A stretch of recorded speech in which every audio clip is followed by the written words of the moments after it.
Imagine lying in bed at night, your body tired but your mind racing, thoughts swirling like a storm, worries about tomorrow, regrets from the past, that never-ending to-do list haunting you like background noise. Be honest. How many nights have you closed your eyes, hoping for peace, only to stay wide awake, trapped in your own thoughts? Now imagine something different. Imagine falling asleep, not with stress, but with a deep sense of calm.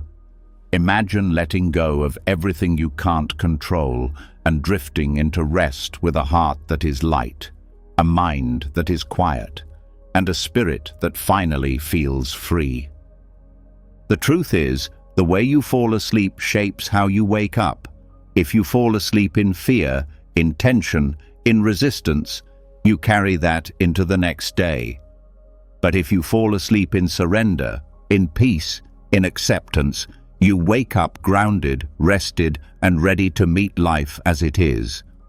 Tonight, you're going to discover the teachings that have helped millions find peace, even in the middle of chaos. These aren't just words from ancient texts. They are living truths, whispered by monks, practiced by seekers, and waiting for you to experience them. So, get comfortable, breathe deeply, and let yourself listen with your whole heart. These Buddhist teachings on surrender and acceptance might be exactly what your soul has been needing. Before we begin, I want you to make a promise, not to me, but to yourself. Whisper it in your mind or write it in the comments. Starting tonight, I choose peace. I surrender. I accept. Say it again. Let it sink in, because tonight, you're not just going to fall asleep, you're going to let go. There's a strange moment, often just before sleep, when you realize how little is actually in your hands. You feel it in your chest, that quiet ache of trying so hard, trying to be in control, to fix everything, to hold it all together. Maybe it's the argument that keeps replaying in your mind. Maybe it's the fear that something will go wrong tomorrow. Or maybe it's just the pressure of being someone who's always expected to have the answers. But deep down, you know something isn't working. The grip is too tight, the worry too constant, and peace, it feels like a distant memory. There is a reason you're here tonight, not just to sleep, but to understand something that most people go their entire lives avoiding: the truth that you were never meant to carry it all. That your need for control is the very thing standing between you and the calm you long for. And the good news? Buddhism doesn't just teach you to let go. It shows you how to do it in a way that heals something deeper, the root of your suffering. To begin, we need to go to the heart of one of Buddhism's most important teachings, shunyata, often translated as emptiness. But don't let that word scare you. Emptiness is not about being hollow or meaningless. It's not depression. It's not numbness. It's something else, something far more beautiful. Emptiness is the understanding that everything you're trying to hold on to, your identity, your stories, your expectations, your fears, are not as solid as they seem. In fact, they're always changing, always moving, always dependent on something else. And here's the truth no one tells you. The things we try to control the most are the things that hurt us when we lose them. That's not because life is cruel, it's because we're clinging to illusions. Think of the way we attach ourselves to outcomes. We plan everything, hoping things will turn out the way we pictured in our minds. And when they don't, we feel betrayed. But what if that betrayal isn't coming from the world, but from our own refusal to accept how things actually are? This is where surrender becomes powerful. Not the kind of surrender that means giving up, no. This is the surrender that opens space inside you. The kind that says, I don't need to control everything to be at peace. This kind of letting go isn't weakness, it's wisdom. In Buddhist teachings, clinging is seen as one of the main roots of suffering. Why? Because everything changes. Your health, your relationships, your status, even your beliefs. And yet, we cling. We build our sense of self around things that are not stable. When they shift, as they always will, we feel like we're losing ourselves. But we're not. We're only losing the mask we thought was our face. Shunyata helps us see that there is nothing permanent to cling to, not because life is empty in a sad way, but because it's open, fluid, free. When you understand this, control starts to feel less like safety and more like a cage, a self-imposed one. We often use control to try to protect ourselves from pain. If I can just plan every step, if I can make sure this person stays, if I can never fail, then I won't hurt. But that logic never works. Pain is part of life. Avoiding it only creates more suffering. So what's the alternative? It's presence. It's acceptance. It's letting go of the idea that you must manage life like a business transaction and instead stepping into life as a flowing, unpredictable experience. When you accept that you can't control every outcome, you begin to breathe again. You start to loosen your grip. And in that loosened state, something extraordinary happens. You become more alive, not more passive, more awake. Control gives the illusion of safety, but it actually cuts you off from the deeper experience of trust. Not blind faith, but a grounded trust in the nature of things, that everything is impermanent, that emotions rise and fall, that people will come and go, and that you are still okay. This doesn't mean you stop caring. It means you start loving without possession, working without obsession, living without needing to predict the ending. It means you stop expecting life to obey your plans, and instead you meet life as it comes, with strength, with softness, with curiosity. In Zen, there's a phrase, let go or be dragged. It's not a threat, it's an observation. If you hold too tightly to something that's already moving, you get pulled, you suffer. But when you let go, you can walk freely, with both hands open. Control often comes from fear, fear of loss, of rejection, of failure. But when you look closely at those fears, you'll notice something surprising. They all come from trying to protect something that was never meant to last. You're not failing by letting it go. You're growing. You might be wondering, but if I don't control things, won't everything fall apart? The truth is, sometimes things do fall apart, and still life continues. Still you learn. Still you heal. Sometimes the falling apart is the beginning of something better, something you couldn't have planned if you tried. Buddhism doesn't promise a life without pain. What it offers is freedom within the pain. Freedom from the story that says, this shouldn't be happening. Freedom from the belief that you need everything to go your way to be okay. That freedom is only possible when you let go of control, not because you failed, but because you finally understood that control was never real in the first place. Letting go doesn't mean abandoning your responsibilities. It means doing what you can with love and care and then releasing the outcome. This is hard. It takes courage, but the reward is something no plan, no strategy, no control could ever give you. Peace. That peace grows each time you face something uncertain and say, "I don't know what will happen, and I'm okay with that." It grows each time you notice yourself trying to force an answer, and instead you breathe. You pause. You wait. You let life speak first. In mindfulness practice, this surrender is not dramatic. It's subtle. It's the decision to listen instead of react, to observe instead of control, to trust instead of grip. And over time, this becomes your new way of being. Control is often linked with identity. I'm someone who gets things done. I'm the one people count on. I'm the strong one.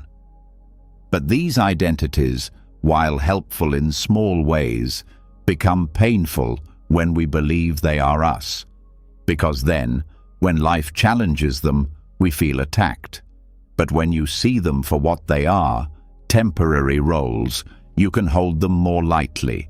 You can say, "That was me in one moment, but I'm not only that." Emptiness, in this sense, isn't a loss of self. It's the freedom to be more than one fixed self. It's the space to evolve, to respond, to let go of who you were yesterday and become someone new today. This flexibility is what real peace looks like. Not perfection, not control, but openness. Sometimes surrender shows up as tears you didn't expect, or laughter that breaks through a heavy moment, or silence that no longer feels empty, but safe. These are signs that you're not clinging anymore. You're allowing. Letting go doesn't mean you'll never care again. It means you care without needing things to be a certain way. It means you show up fully and then you release the results. This is the core of Buddhist wisdom, non-attachment. Not because life is bad, but because life is too precious to hold on to too tightly. There's an old metaphor in Buddhism. Imagine holding a handful of sand. If you grip it too tightly, the grains slip through your fingers. But if you hold it gently, the sand stays. That's what surrender is. A gentle, respectful way of holding life. So tonight, let your mind soften. Let your thoughts pass like clouds. Let the world spin without your control. It always has. And still, you are here, breathing, alive. Let go of the need to figure it all out. Let go of needing to be right, to be perfect, to be in charge. None of that is required for peace. Peace asks only one thing of you, that you release the illusion that you are alone in holding the universe together. You don't need to carry the weight of every decision, every outcome, every person's approval. What if your only job tonight is to rest, to release, to remember that the deepest wisdom doesn't always come through effort, it comes through stillness. There is great strength in knowing when to act and when to step back. Great strength in being soft. Great strength in choosing surrender not as defeat, but as the most honest response to life's complexity. And here, in this quiet moment, you already know. It's okay to let go. It's safe. Because what you release makes room for something new. Something you don't have to control. Something you can simply receive. Let that be your final thought before sleep takes you. Not a to-do list. Not a replay of everything that went wrong. But this. Letting go is not the end. It is the beginning of peace. And peace, real peace, always starts inside you. You've just felt it, that quiet moment of release where the tight grip begins to loosen, and for once, control doesn't feel like the goal anymore. But even after we let go, there's often a new question waiting underneath. Why did this happen at all? When things don't go our way, when life doesn't feel fair, when pain arrives uninvited, that question haunts us. Not because we want revenge, but because we want understanding. We want to believe that somewhere, somehow, there is a sense of order, a reason, a balance. That longing for fairness is natural. We've been taught from childhood that good actions lead to good outcomes and bad ones get punished. But life rarely plays by those simple rules. Good people suffer, dishonest people rise, pain shows up without a warning, and despite our best efforts, things often fall apart. It's this disconnect between effort and result that creates resistance inside us. This is where the Buddhist concept of karma steps in, not to punish, not to reward, but to explain. Karma, in its original and deeper meaning, is not a cosmic scoreboard keeping track of sins and virtues. It is cause and effect, action and consequence, unfolding with precision but without bias. Every thought, word and deed sets something in motion. But what that something becomes is not always linear, not always visible, and not always immediate. Karma does not promise fairness in the way the human mind wants it. Instead, it offers continuity, it offers understanding, and ultimately, it offers liberation from the need to judge every outcome. The trap many people fall into is seeing karma as instant justice, a kind of spiritual policing system. But this creates more suffering, because life often doesn't deliver consequences on our timeline. When you live with the expectation that karma means immediate fairness, you will keep getting disappointed. But when you shift that mindset and begin to see karma as movement, not moral math, you begin to trust something deeper. Acceptance begins when you stop demanding that life should match your ideas of fairness. That doesn't mean you stop caring about justice or truth. It means you let go of the expectation that the world owes you specific results. You live with clarity, not entitlement. You understand that everything unfolding right now is connected to conditions, some from the past, some from lifetimes ago, many outside your control. This might sound cold at first, but it is incredibly freeing. Because once you stop believing that everything must be fair, you stop fighting with reality. You stop thinking, this shouldn't be happening, and instead ask, what is this here to teach me?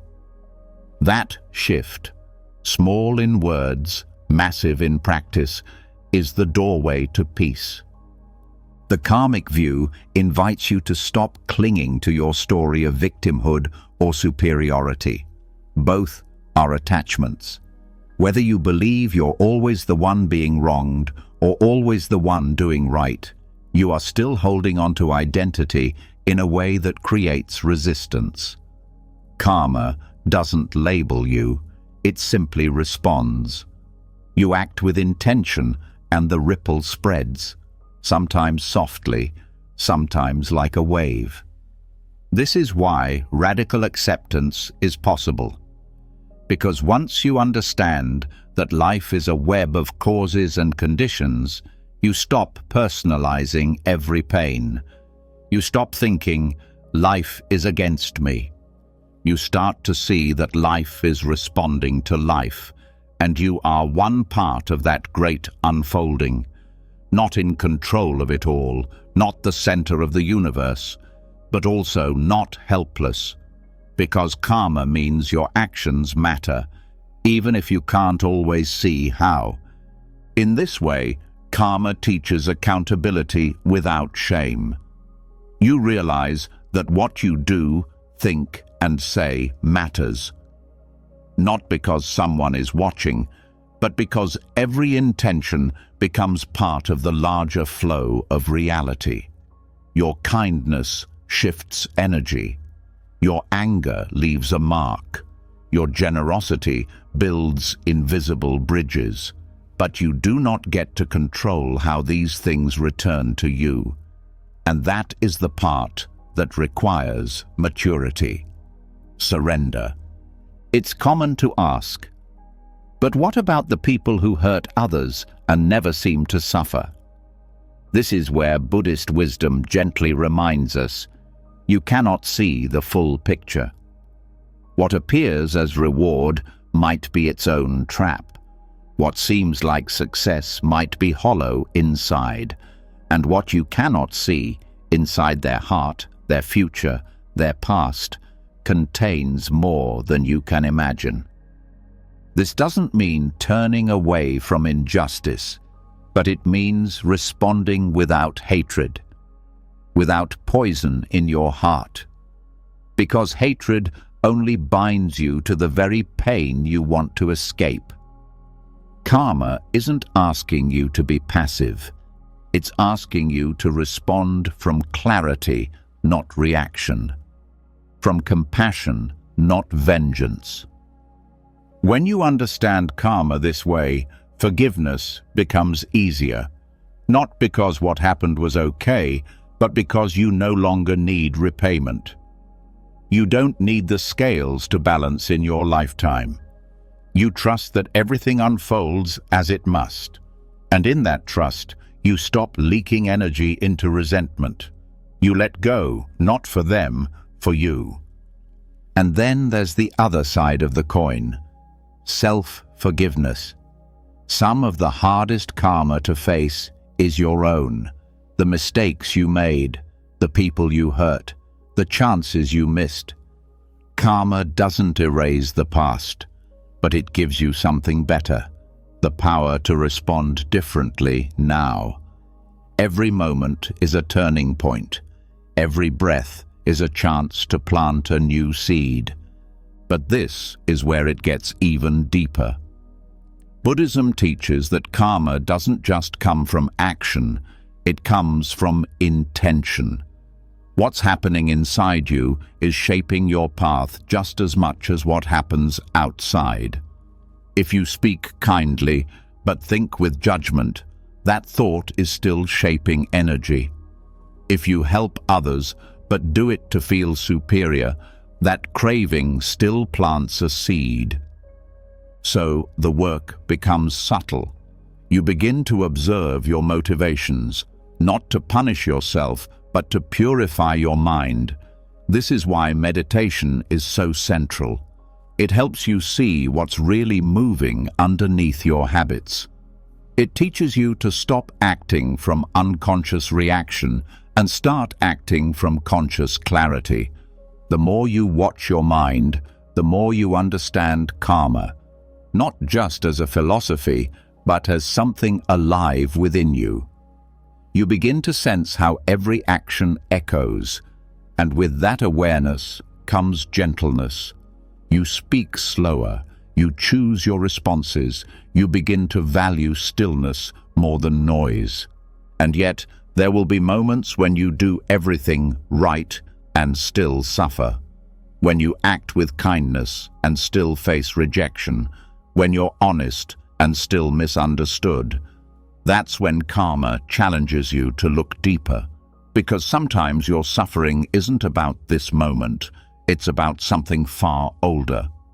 A pattern that needs to unwind. A habit that needs to break. A lesson that needs time. When you stop expecting results to match your actions perfectly, you gain a new kind of power. You stop being a transaction. You start being a presence. You act from integrity because that's who you are, not because of what you'll get. This is radical because it removes the If I do this, then I deserve that model, and replaces it with, I do this because it's right, even if no one sees it, even if nothing changes, even if the only result is peace in my own heart. And what you'll find over time is that this kind of peace lasts longer than the satisfaction of getting what you wanted. It's quieter, but deeper, and it holds up when life doesn't. When you accept karma fully, you begin to trust life more. You stop needing to force everything. You let others live their journeys, even when you disagree with them. You let yourself learn from pain rather than fight it. You start saying, this is hard, but it's part of the path, instead of, this shouldn't be happening. That phrase, part of the path, becomes a soft mantra. It doesn't explain away your hurt. It doesn't justify everything. But it reminds you that this moment is not the whole story. It reminds you that everything is evolving, and that some of the most powerful awakenings come through the fire of things not going your way. Acceptance doesn't mean liking everything. It means choosing peace anyway. It means looking at your current situation and saying, this is what is, and I will meet it with clarity, not control. In this way, karma doesn't just explain life. It teaches you how to live, how to walk through uncertainty without fear, how to meet joy without gripping it, how to meet sorrow without drowning in it. Karma is not punishment, it's opportunity. Every moment is a chance to change direction, not by controlling the outcome, but by shifting the intention. And eventually, something beautiful happens. You begin to notice a quiet confidence growing in you, the kind that doesn't come from success or approval, but from alignment. You start to act from your center. You stop reacting to every push and pull around you. You realize that peace isn't found in fairness. Peace is found in alignment with truth. This is the essence of Buddhist acceptance, not passive endurance, not cold detachment, but grounded clarity, a willingness to face life as it is, to act from a clean heart, and to release the results. That's what karma really teaches. Not fear of consequence, but respect for connection. Not perfection, but presence. Not fairness, but flow. So tonight, let yourself rest in that truth. Let the need for everything to make sense fall away. Let the need for balance, for revenge, for rewards dissolve. Trust that what matters most is not how things unfold, but how you meet them. Karma doesn't forget, but it also doesn't rush. Let your life be shaped by patience, by grace, by steady choices.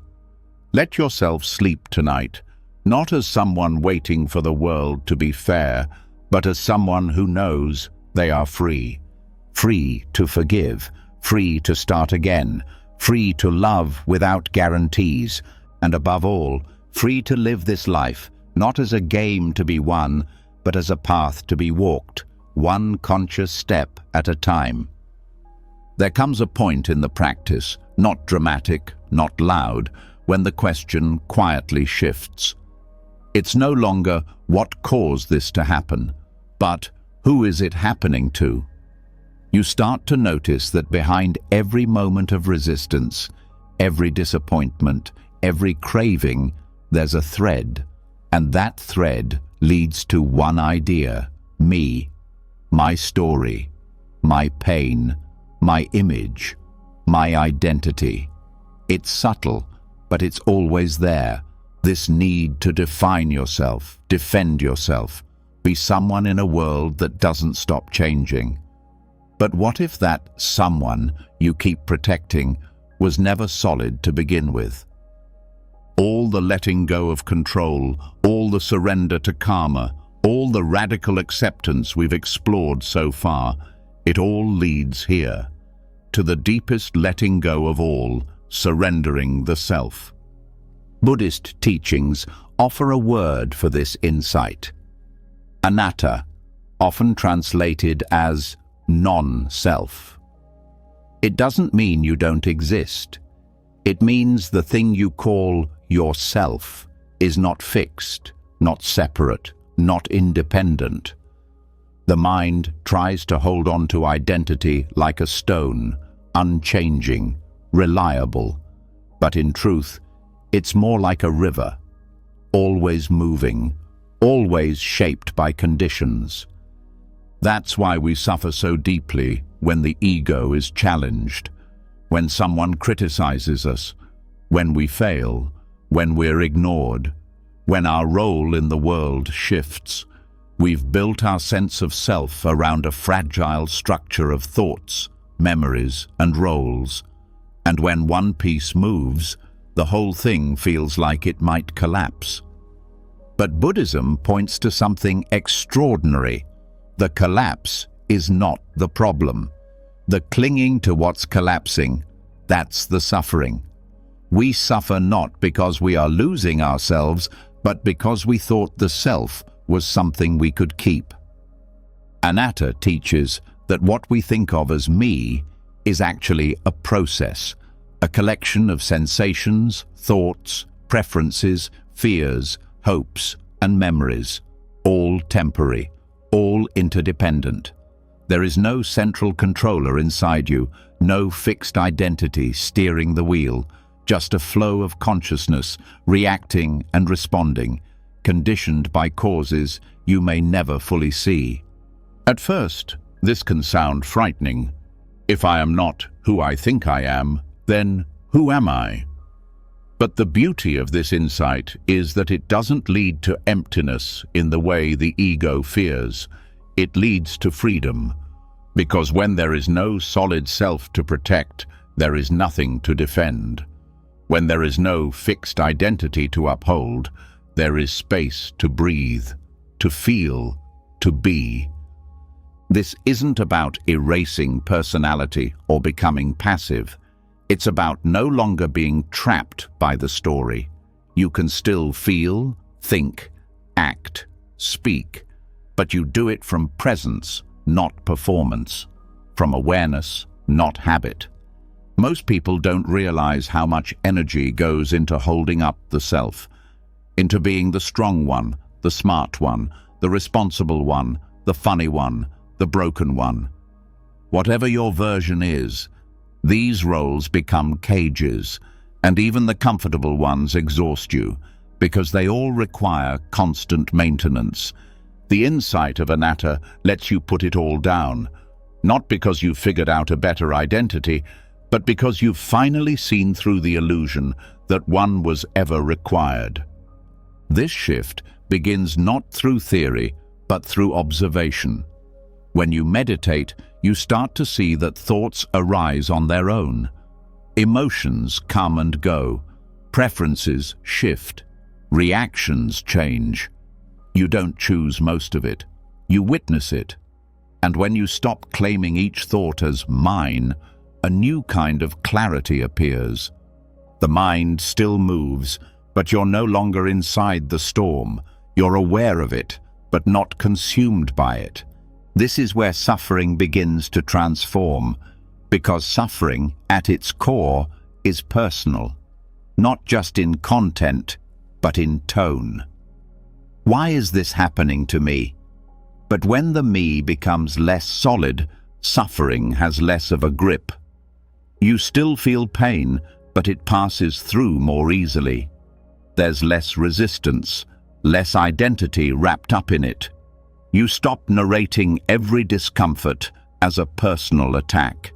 And what a relief that is. This doesn't mean becoming cold or indifferent.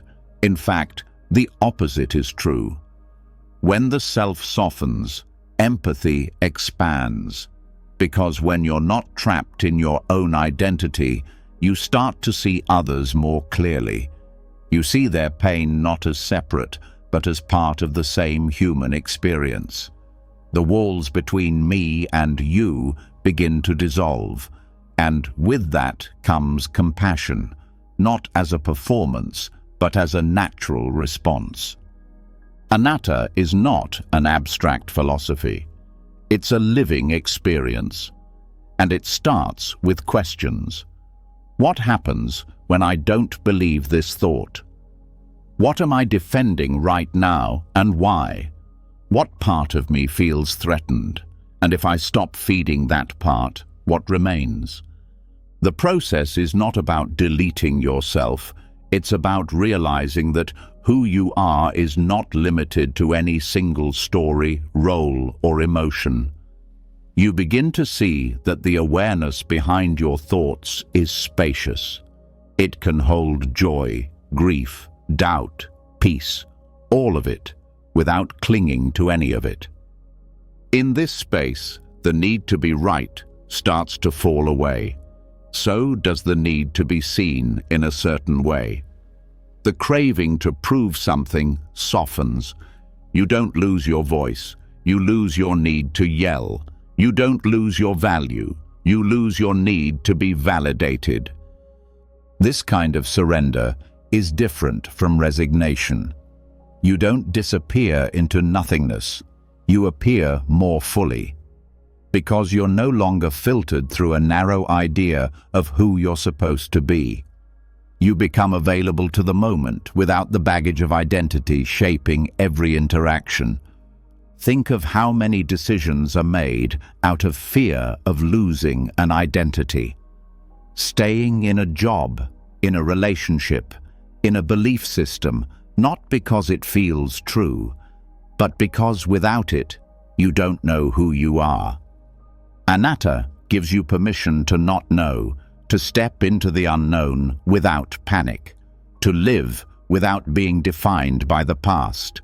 This opens the door to authenticity, not as a performance of being yourself, but as a moment-to-moment alignment with what is true. You stop asking, "What should someone like me do?" and start asking, "What feels clear right now, without fear, without ego?" And then something even more surprising happens. Peace becomes natural. Not because life is easier, but because you're no longer fighting to be someone. You're not caught in the game of proving your worth or defending your opinions. You're not dragged around by pride or insecurity. That doesn't mean the ego disappears overnight. It will still rise, still whisper, still want credit, recognition, control, but you start to see it as a visitor, not the host, a movement in the mind, not the mind itself. And that awareness gives you choice. You start to smile at your ego's drama instead of falling into it. You recognize your triggers and say, "Ah, that's where I'm still attached." Not with judgment, with kindness, with curiosity, with courage. This is the liberation Anatta offers, the ability to meet life with openness, because there is no fixed identity to protect. You become a mirror, able to reflect the world without distortion. You become like the sky, able to hold every weather pattern without needing to change it. And the benefits ripple outward. Conflict loses its heat, because most conflict comes from ego, from needing to win, to be right, to not look weak. But when the self is not solid, those needs lose urgency. You can speak truth without domination. You can listen without defensiveness. Relationships deepen because there's less performance, more presence, more room for others to be who they are without threatening who you are. Because when there is no fixed you, there is more space for love. Even your goals shift, not because you stop caring, but because you stop chasing them to prove something. You act from alignment, not lack. You stop trying to become someone. you realize you already are.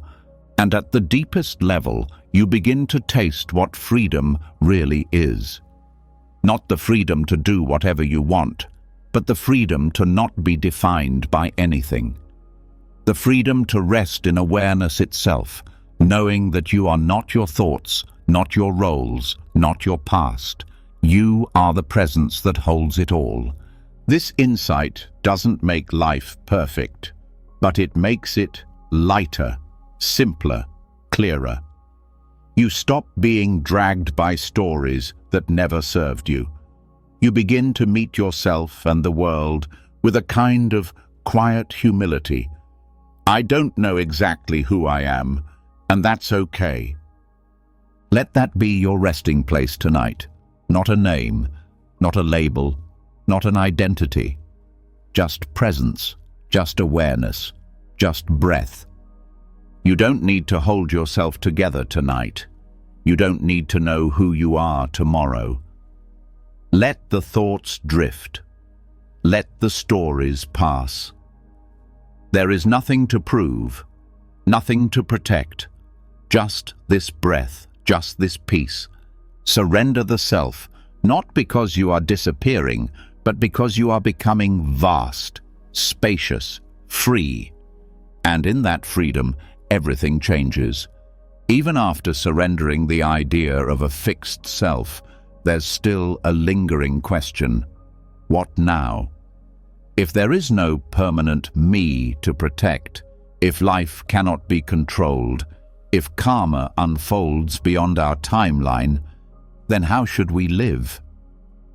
How do we walk forward without drifting into apathy or falling back into craving? The answer isn't found in retreating from life. It's found in walking a path that avoids extremes, a path known in Buddhism as the middle way. This way of living does not mean mediocrity or indecision. It is not about staying in the middle out of fear of commitment. It is the art of balance, an intentional path that moves between the sharp edges of indulgence and denial, between effort and surrender, between doing and being. This is where the wisdom of letting go becomes practical, grounded, and real. The middle way starts by recognizing that extremes create suffering. When you cling too tightly to goals, identities, or desires, you create tension. When you reject life, numb yourself, or withdraw completely, you miss the lessons hidden in the unfolding of each moment. The middle way is neither escape nor obsession. It is full participation, free from fixation. This teaching began with the Buddha himself, who lived both extremes before awakening. He was once a prince surrounded by luxury and pleasure, then a wandering ascetic who nearly died from self-denial. What he discovered in the quiet space between these two extremes became the foundation of the path. The insight that freedom doesn't come from controlling everything or from abandoning everything. It comes from walking with awareness, step by step, through the middle. In practice, this balance shows up in subtle ways. It means meditating with presence, not force. It means setting goals without measuring your worth by their outcome. It means caring deeply without becoming attached to how things turn out. And it means resting when you're tired, not out of laziness, but out of respect for your own limits. Too often, people think surrender means doing nothing. They confuse non-attachment with disinterest. But the middle way teaches something richer, that we can engage fully with life without being ruled by it.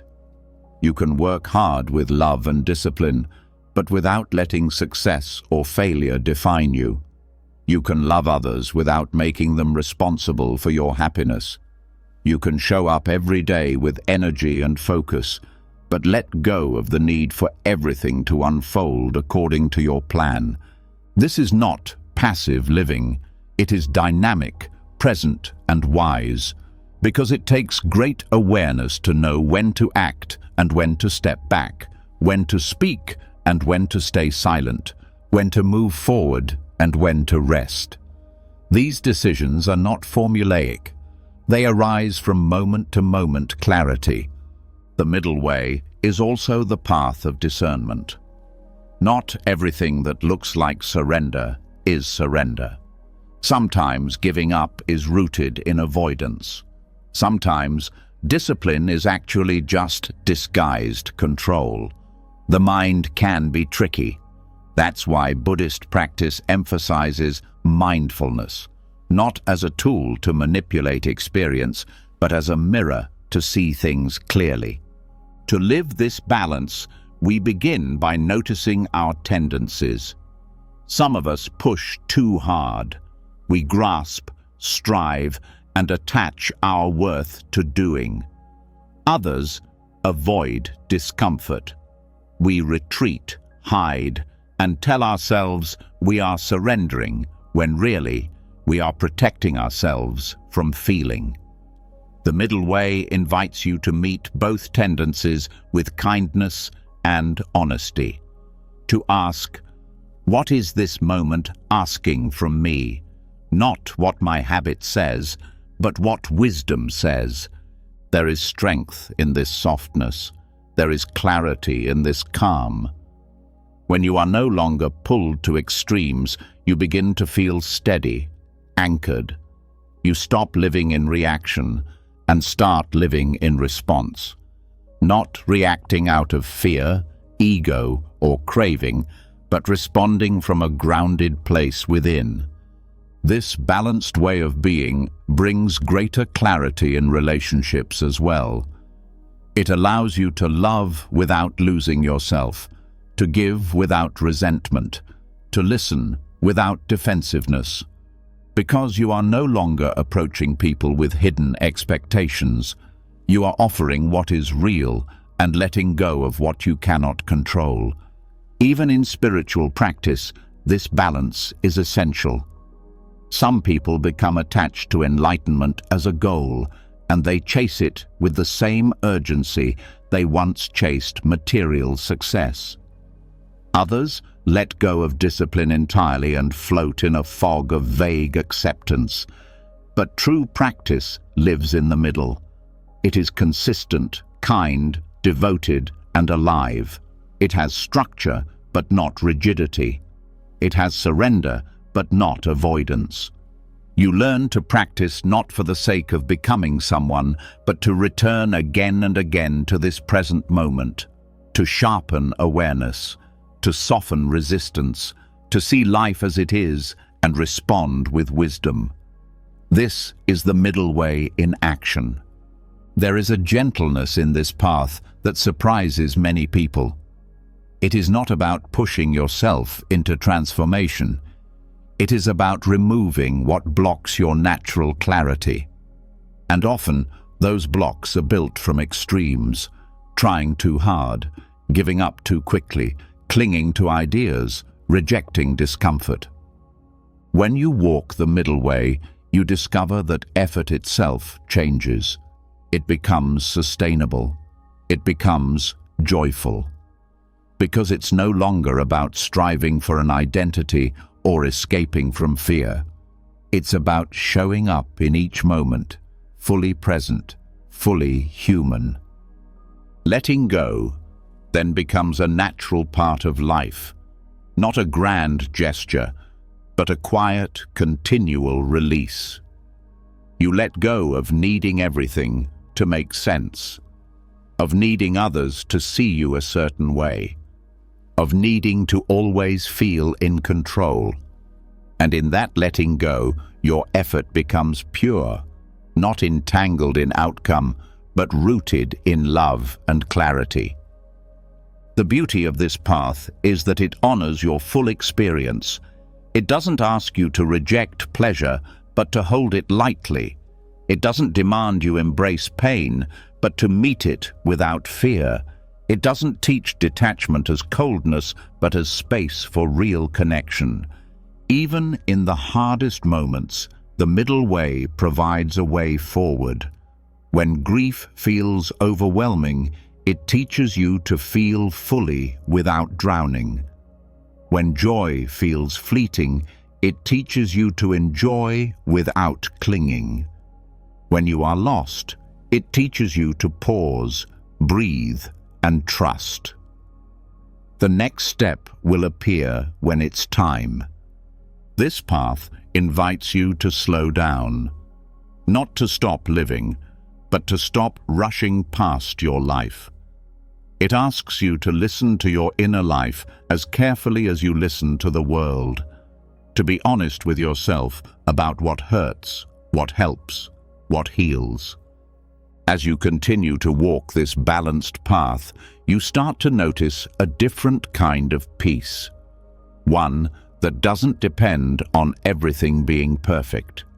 One that lives in the space between effort and release, between discipline and grace, between knowing and not knowing. That space is sacred.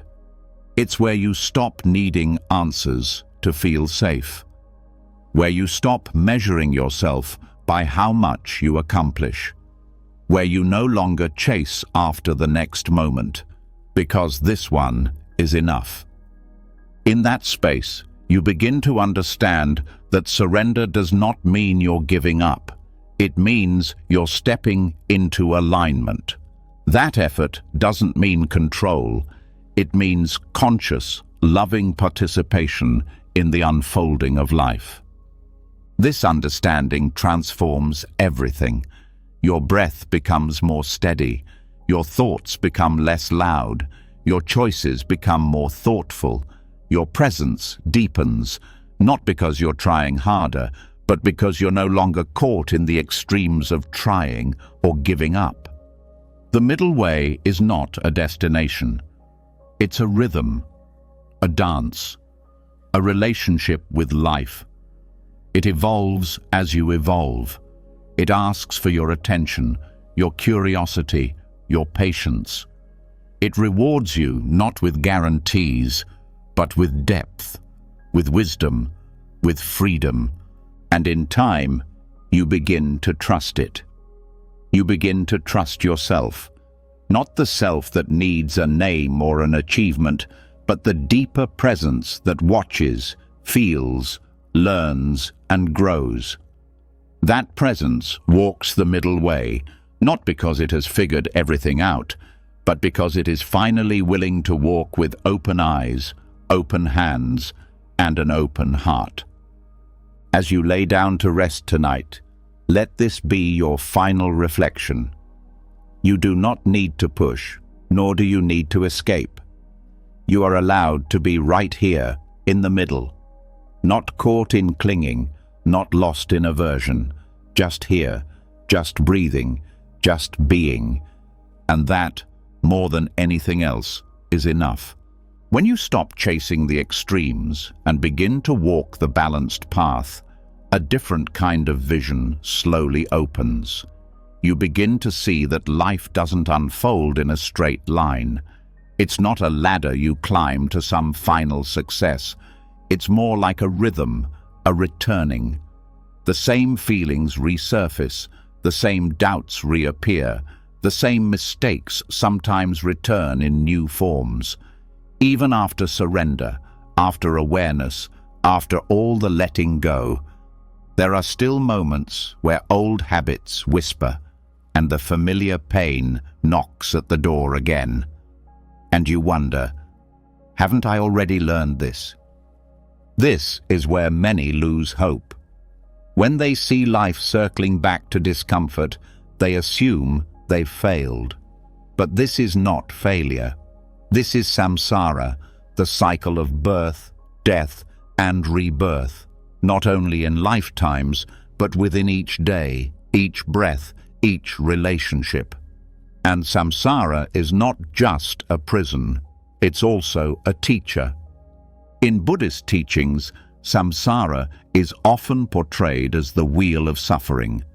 It turns endlessly because of our attachments, our aversions, our ignorance. But seeing samsara only as something to escape misses the deeper opportunity it holds.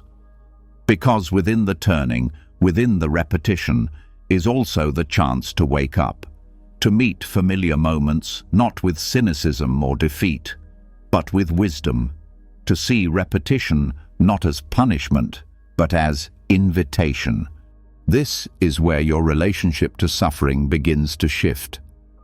You start to recognize that recurring challenges are not proof that nothing has changed. They are proof that life is giving you another opportunity to meet them differently.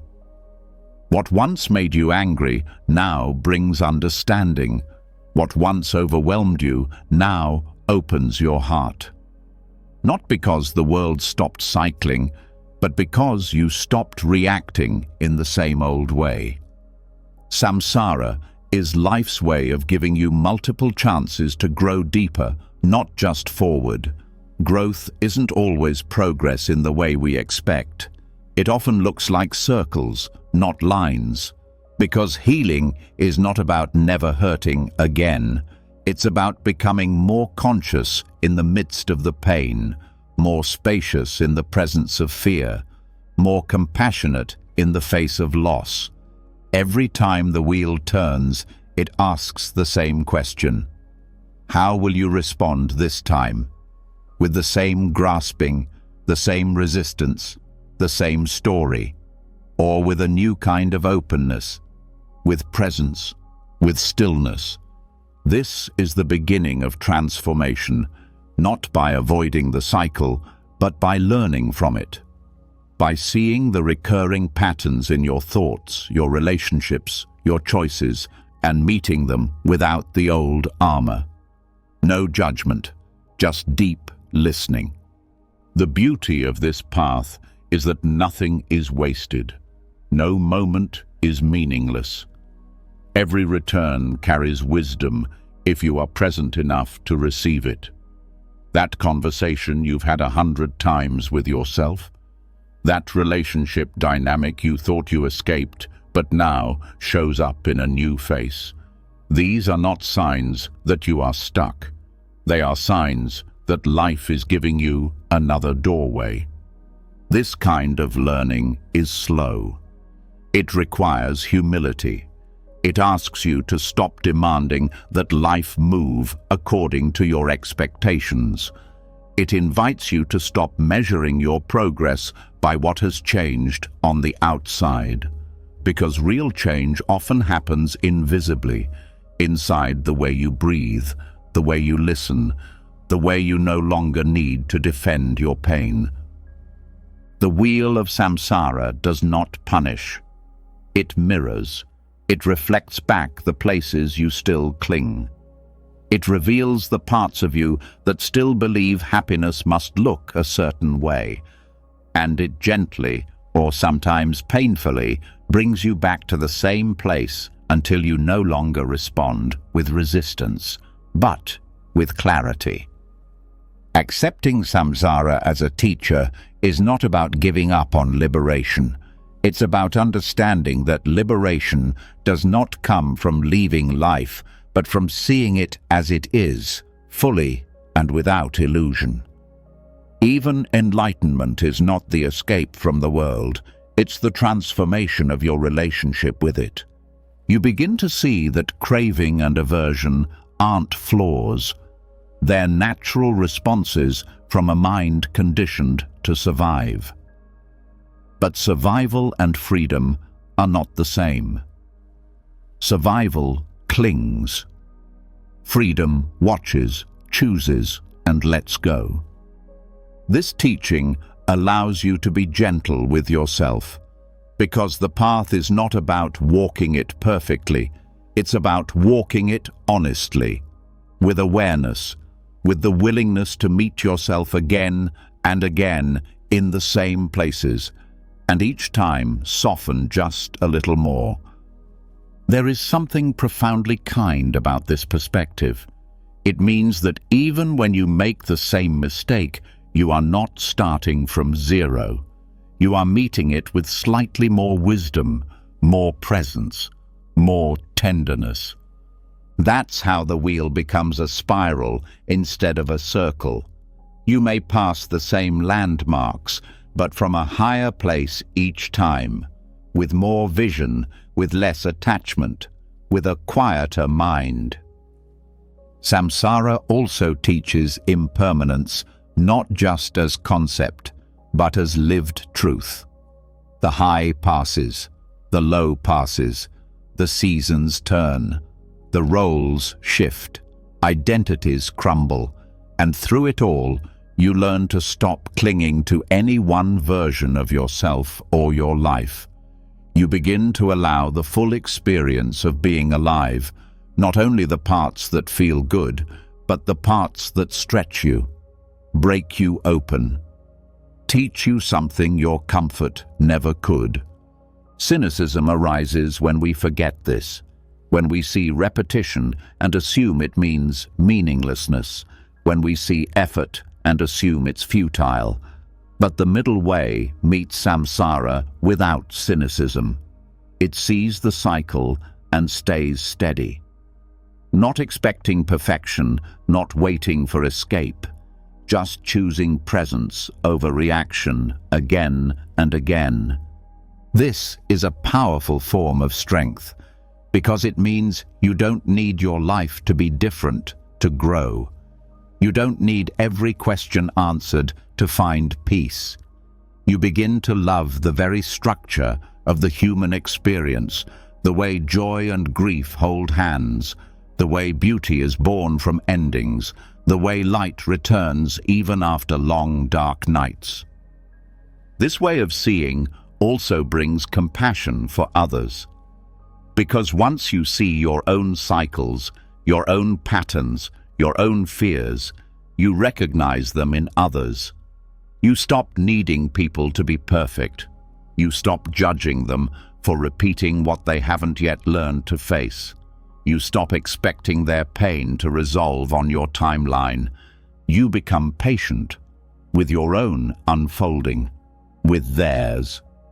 Because you now understand that awakening isn't a single moment. It's a series of openings, 1,000 soft shifts, a return to the same place with a different heart.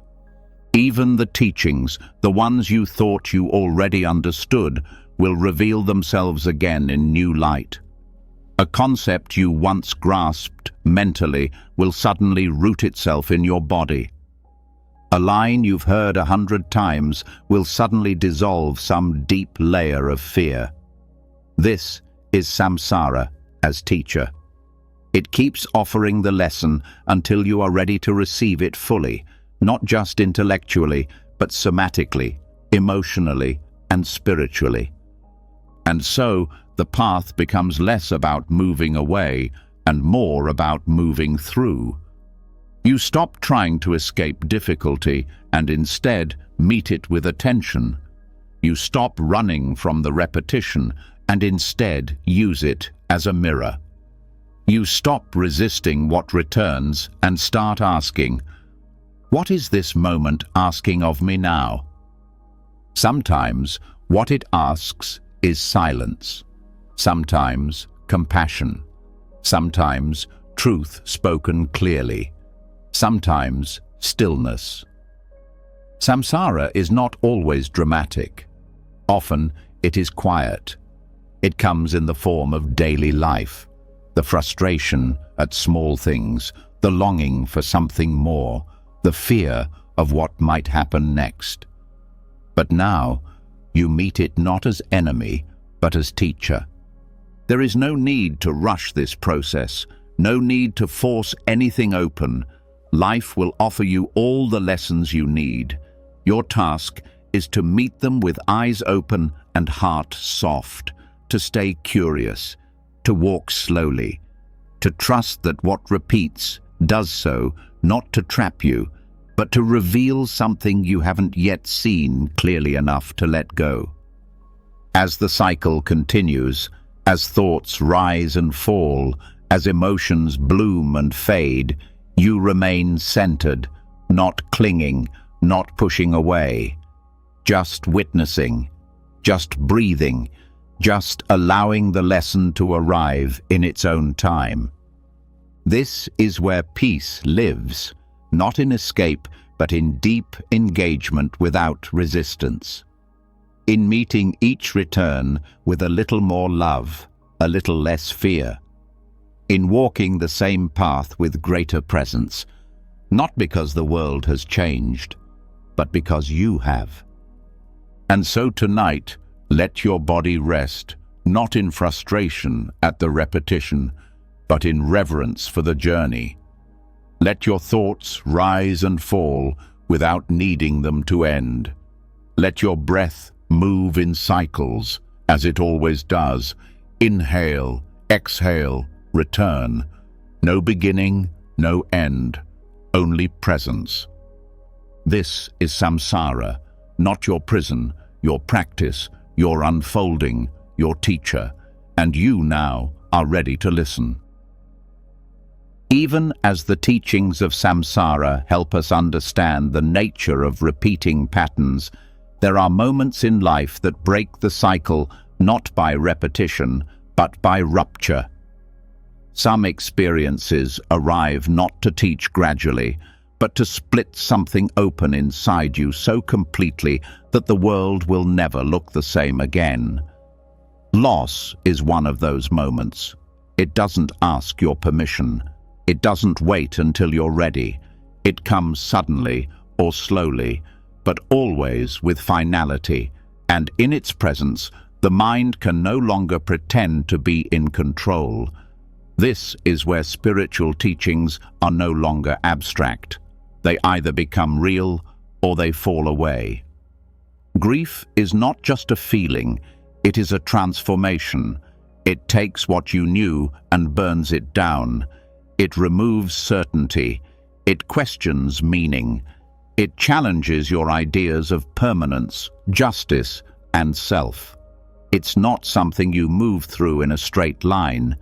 It moves through you in waves, in silence, in memories, in unexpected moments. And within it, if you allow yourself to stay present, a strange and beautiful truth begins to emerge. You are being asked not to fix anything, but to surrender. Buddhism does not deny the pain of grief. It does not ask you to suppress it or transcend it. What it offers is a way to hold that pain with gentleness without getting lost in the story of resistance. Because the suffering of loss does not come only from what is gone, it comes from the mind's insistence that it should not be this way. The heart breaks, but the mind often breaks it more by refusing to let the experience be what it is. Acceptance in grief is not resignation. It is the willingness to feel deeply without turning away. It is allowing sorrow to be a valid part of life, not a mistake to correct. When someone you love dies, or when a part of your life ends, the emptiness left behind is not something to quickly fill. It is something to enter, to sit with, to honor. The Buddhist view of impermanence, Anatta, becomes intensely real during mourning. You begin to see, not just as a concept, but as a living truth, that everything you hold dear is temporary. Every face, every moment, every breath. And while that realization can feel like a wound, it also holds the seed of wisdom, because it invites you to love without clinging, to appreciate without ownership, to hold your relationships, your time, your life with both hands open. In grief, the ego wants to fix, it wants to understand, it wants to know why. But there are no answers that can satisfy the heart in the middle of true loss. What helps is not explanation, but presence. Not solving, but softening.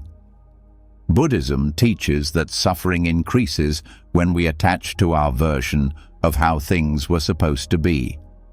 Letting go of that version, without letting go of love, is the essence of surrender in mourning. This surrender does not mean forgetting. It does not mean moving on. It means fully facing the absence without trying to erase it. It means allowing sadness to be holy, allowing memory to be both comfort and pain. It means crying when you need to, in full awareness, not as a sign of weakness, but as a form of wisdom. Because to feel grief deeply is to acknowledge the depth of your love.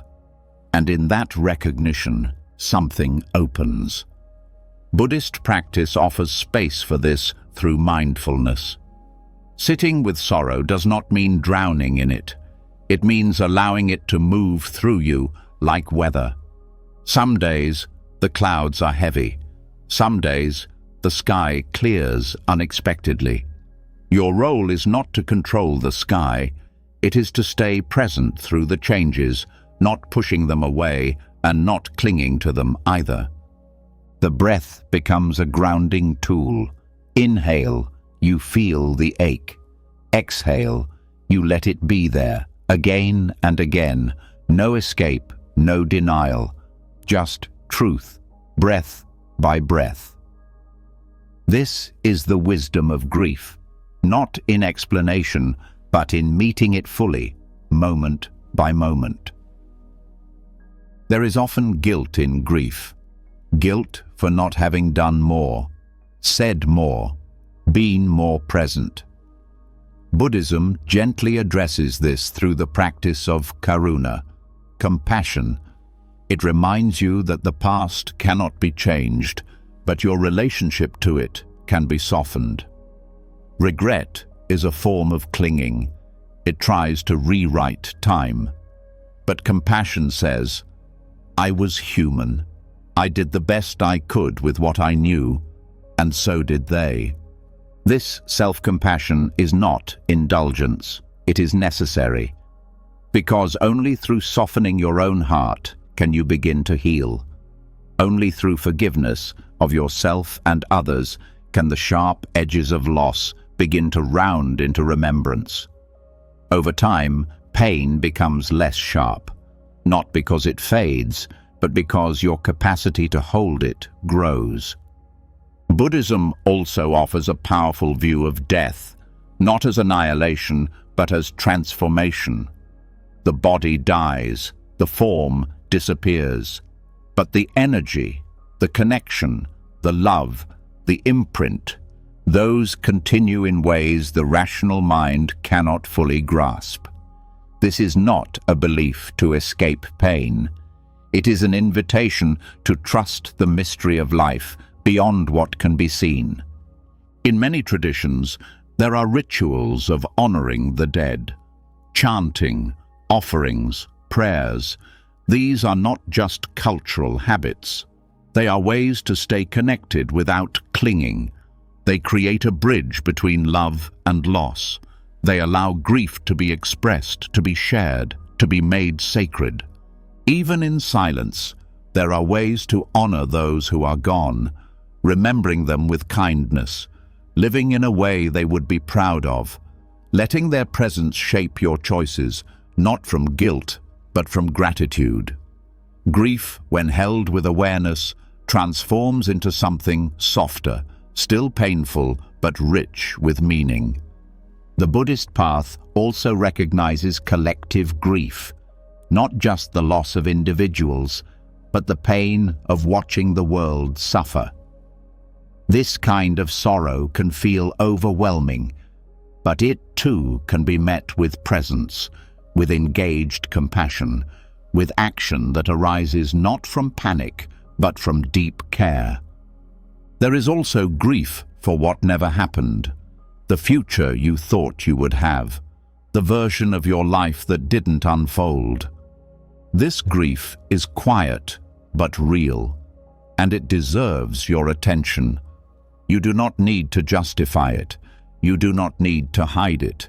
You are allowed to mourn possibilities, even as you learn to accept the life that is. The key is not to rush the process. Grief has its own timeline. It does not follow logic. It will surprise you. It will revisit you when you least expect it. The goal is not to finish grieving.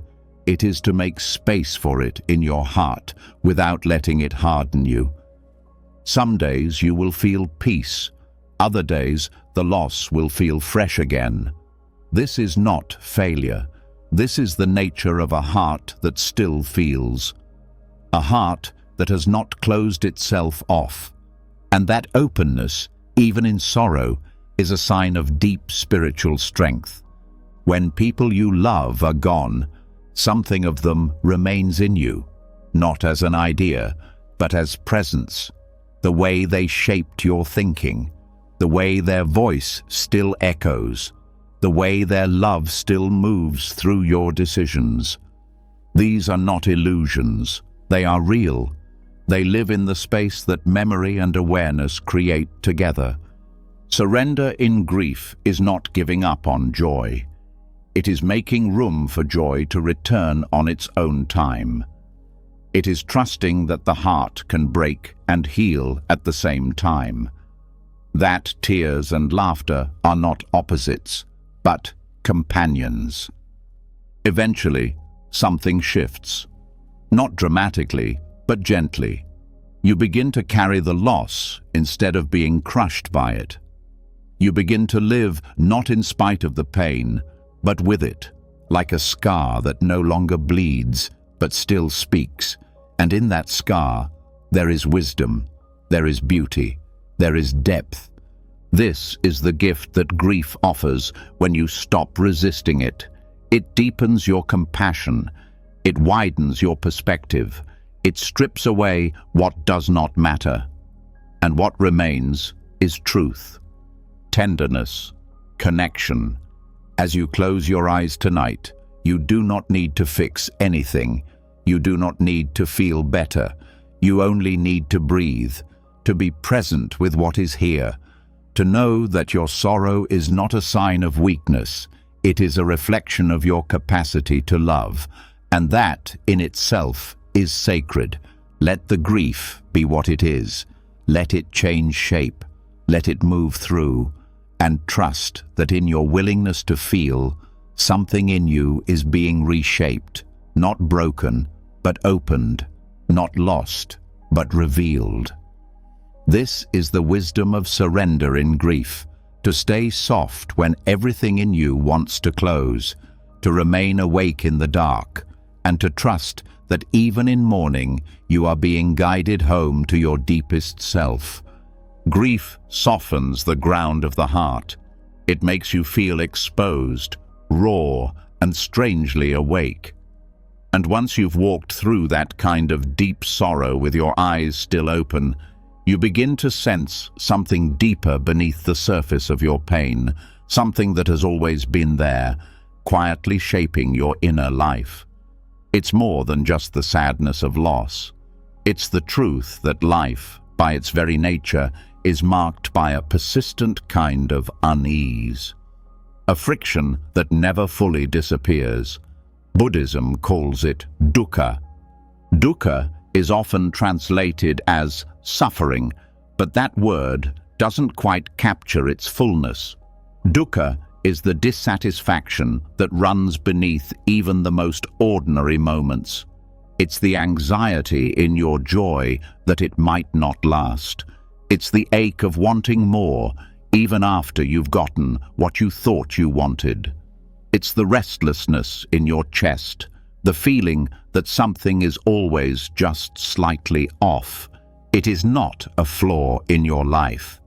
It is a feature of existence itself. At first, this might sound like a bleak view, but in truth, it's a doorway. Because once you stop expecting life to be free of dukkha, you stop being disappointed every time it arises. You begin to see it not as punishment, but as part of the path. A signal, not a failure. A call to presence, not an indication that something is wrong with you. Dukkha takes many forms. It can be obvious, like heartbreak, illness, or betrayal. Or it can be subtle, like the dissatisfaction you feel after achieving a goal, or the quiet unease that follows a moment of happiness. It's not always about suffering in the dramatic sense. Sometimes it's just the awareness that everything is changing, even the things you wish would stay. The Buddha did not teach the elimination of dukkha by removing all discomfort. He taught the end of suffering through understanding, through a complete, honest, unflinching awareness of what is. The pain does not disappear, but your relationship to it transforms. The way you meet it changes everything. When you treat suffering as a mistake, you close off, you tighten, you fight. But when you see dukkha as an invitation to look deeper, to examine your attachments, your expectations, your ideas of how life should be, you open to growth. That opening is where transformation begins. This is why suffering can become a catalyst, not because it feels good, but because it breaks down the illusions you might otherwise cling to forever. It shatters the belief that you are in control. It questions the story that happiness lies in things always going your way. It exposes the gap between what is real and what is imagined. And in that gap, there is truth. Some of the deepest insights come not through peaceful moments, but through difficulty. When you are forced to sit with discomfort, you begin to see your own mind more clearly. You notice how fast it tries to escape, how quickly it seeks distraction or blame. And then, if you stay present, something shifts. You begin to stop fighting. You begin to listen. You begin to learn. Dukkha can also show you what matters. When things fall apart, the unnecessary falls away. What remains is often the very thing you've been too busy or too afraid to see. The simplicity of being alive, the clarity of breath, the small kindness of another human being, the presence of your own heart, still beating, still here. In this way, suffering becomes not just a teacher, but a purifier. It burns away pretense. It strips down the ego. It removes the layers of illusion that keep you asleep. This is not a process you can control. It is something you survive, then understand, then learn to welcome, not because you enjoy it, but because you know what it can bring. There is also a tendency to compare suffering, to think yours is too small to matter or too large to ever heal. But dukkha is personal and universal at once. It connects us. It is the common thread of all beings, the shared vulnerability of wanting life to be other than it is. And in that shared experience, compassion arises. You start to see yourself in others and others in yourself. Mindfulness teaches you to witness suffering without judgment, to allow it space without collapsing into it. You learn to say, this too is part of life. Not to dismiss it, but to place it within the larger truth of impermanence. Everything arises. Everything passes. Even this. There is a strength that comes from not turning away, from staying with discomfort and seeing what it has to teach, from meeting the pain in your body, the sorrow in your mind, the heaviness in your chest, and greeting it not as enemy, but as messenger. And often the message is this: you are alive, you are still here, you are still capable of feeling even when it hurts. And in that feeling, there is a deep, sacred aliveness, a connection to something beyond comfort, a connection to truth. Dukkha also reveals how tightly you've been holding on, how much you've relied on external conditions for your inner peace. It shows you the places where you've outsourced your happiness. And it invites you, slowly and compassionately, to come back to yourself, to stop chasing, to sit still. This return to self is not self-centered. It's grounding. It brings you back into your own awareness, where you begin to understand that peace is not the absence of pain. It's the presence of acceptance. It's the ability to be fully here with whatever is happening without needing it to be different. Suffering is not something you overcome once and for all. It's something you learn to relate to differently each time it arises. Each wave is new. Each moment requires its own attention. There is no formula. There is only presence. This is why spiritual practice is not about escaping dukkha. It's about deepening your capacity to meet it without fear, without denial, without collapse. You don't become immune to suffering. You become more intimate with it. And through that intimacy, your fear lessens. Your clarity increases. Your compassion expands. Eventually, you may find that dukkha becomes a signal of awakening. When it arises, instead of resisting, you pause, you breathe, you ask what is being revealed. You treat the moment not as a failure, but as a chance to go deeper. Even the body teaches this. Pain in the body draws your attention. It asks you to slow down, to care for yourself, to stop ignoring what needs healing. Emotional pain does the same. It points to something tender, something unresolved. And when met with kindness, that tenderness becomes a doorway. Nothing in Buddhist practice asks you to reject your humanity. On the contrary, it invites you to embrace it fully, to hold your brokenness with as much care as your joy, to stop seeing suffering as a mistake and start seeing it as an essential part of awakening. This shift does not happen overnight. It unfolds gradually as you stay with the practice, as you begin to see that what you once called suffering was not the enemy, it was the path itself, disguised as discomfort. And so tonight, let whatever arises be okay. Let the ache in your chest be allowed. Let the silence speak. Let the restlessness be part of the process.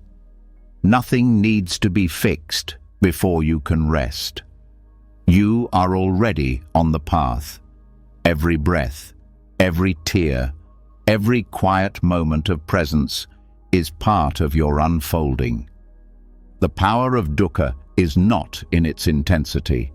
It is in its ability to return you to the present, to wake you from the trance of control, to teach you that what you resist will persist and what you embrace will begin to transform. Let this truth hold you now. Let it whisper to you in the dark. You do not suffer because you are broken. You suffer because you are human, and your willingness to feel it fully is not a weakness. It is your deepest strength. From this strength, something new begins, not the end of difficulty, but the beginning of intimacy with life itself. After learning to face suffering not as punishment, but as a path, something tender opens in the heart. The hardness begins to soften. There's a deeper willingness to see clearly, to stay present, and to respond with care rather than fear. But the journey doesn't stop with understanding your own pain. That same awareness inevitably brings you closer to the pain of others. And this is where something even more transformative begins. The practice of metta, or loving kindness. Metta is not sentimentality. It's not a feeling you wait to feel.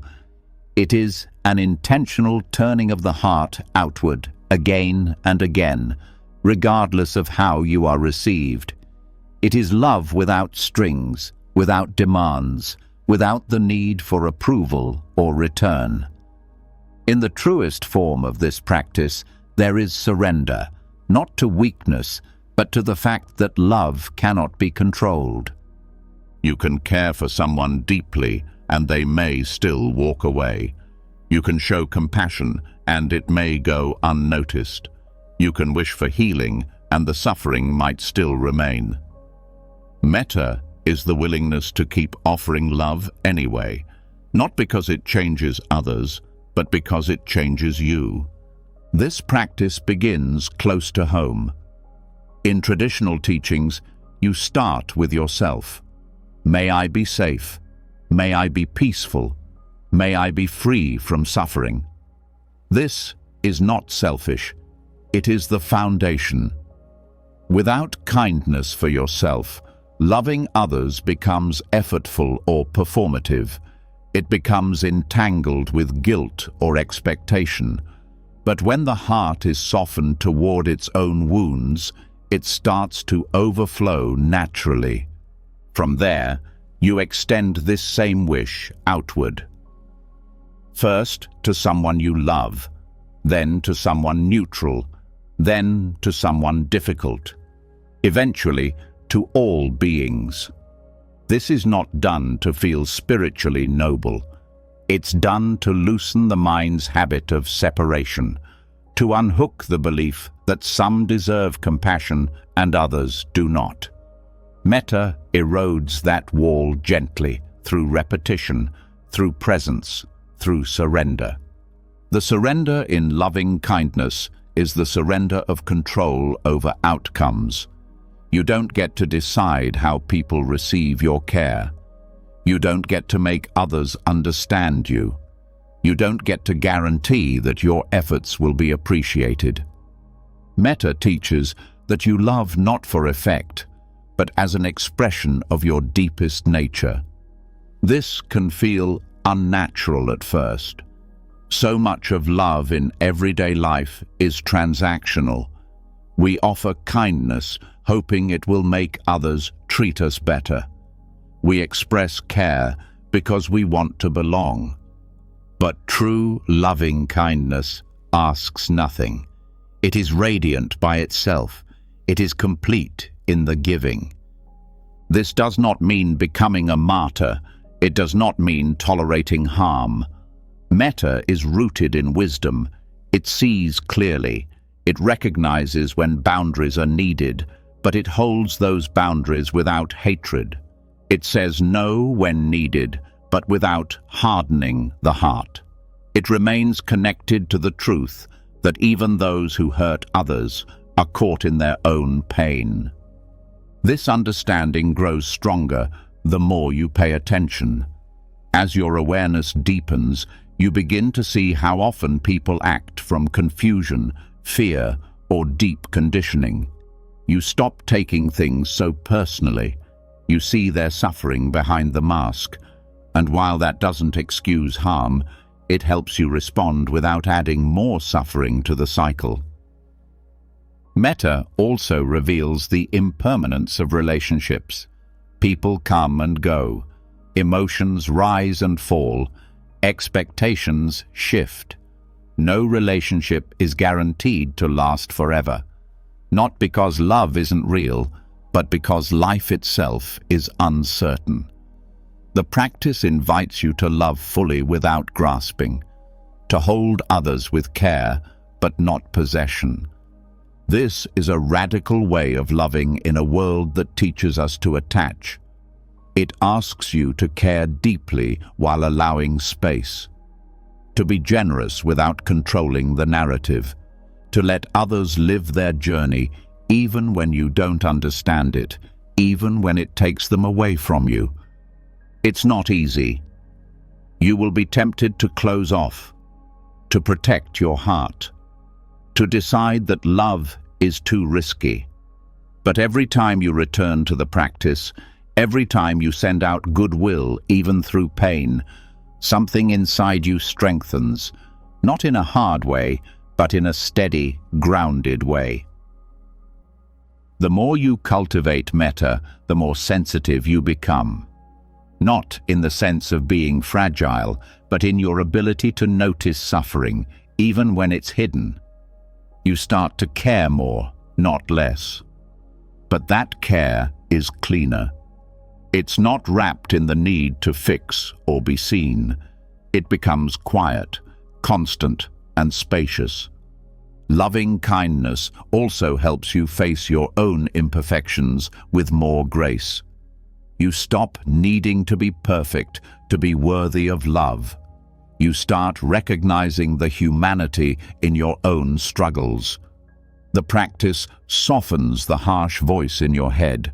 It replaces criticism with compassion, not so you avoid growth, but so your growth comes from love, not shame. This shift in inner tone changes your outer actions. You speak with more kindness, even in conflict. You listen more deeply, even when you disagree. You forgive more freely, not because you've forgotten, but because you've chosen peace over bitterness. In this way, metta becomes a way of life, not just a meditation. It shapes how you meet strangers, how you navigate difficult moments, how you relate to the world. You begin to see that every person is carrying something heavy, whether or not they show it. You stop needing to prove your point and start wondering what someone else might need. You also become more attuned to small joys. The simple smile of someone passing by, the warmth of sunlight, the quiet of evening.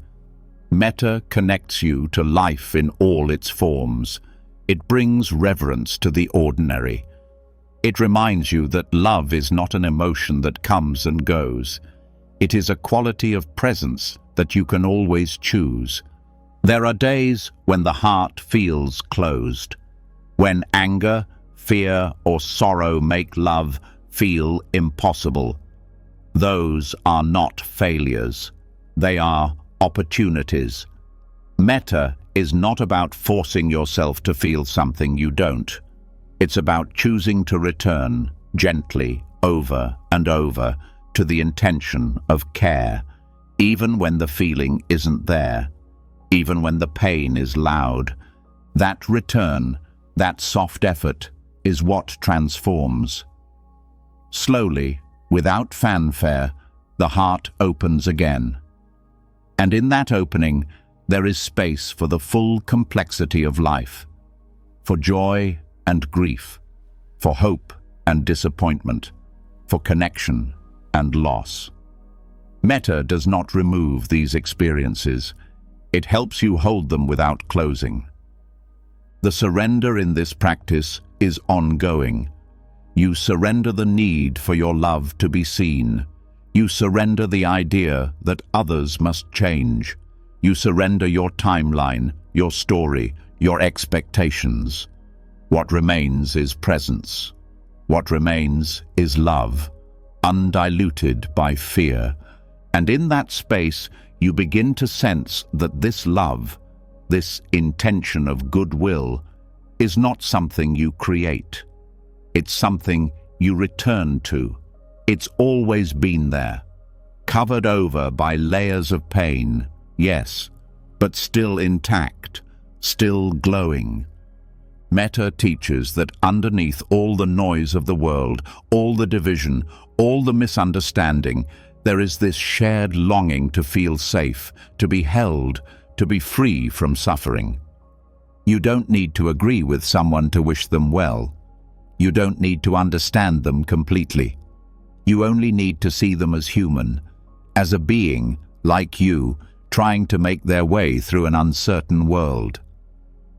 That recognition is powerful. It dissolves walls. It brings warmth where there was distance. It makes space for peace, not just outside of you, but within.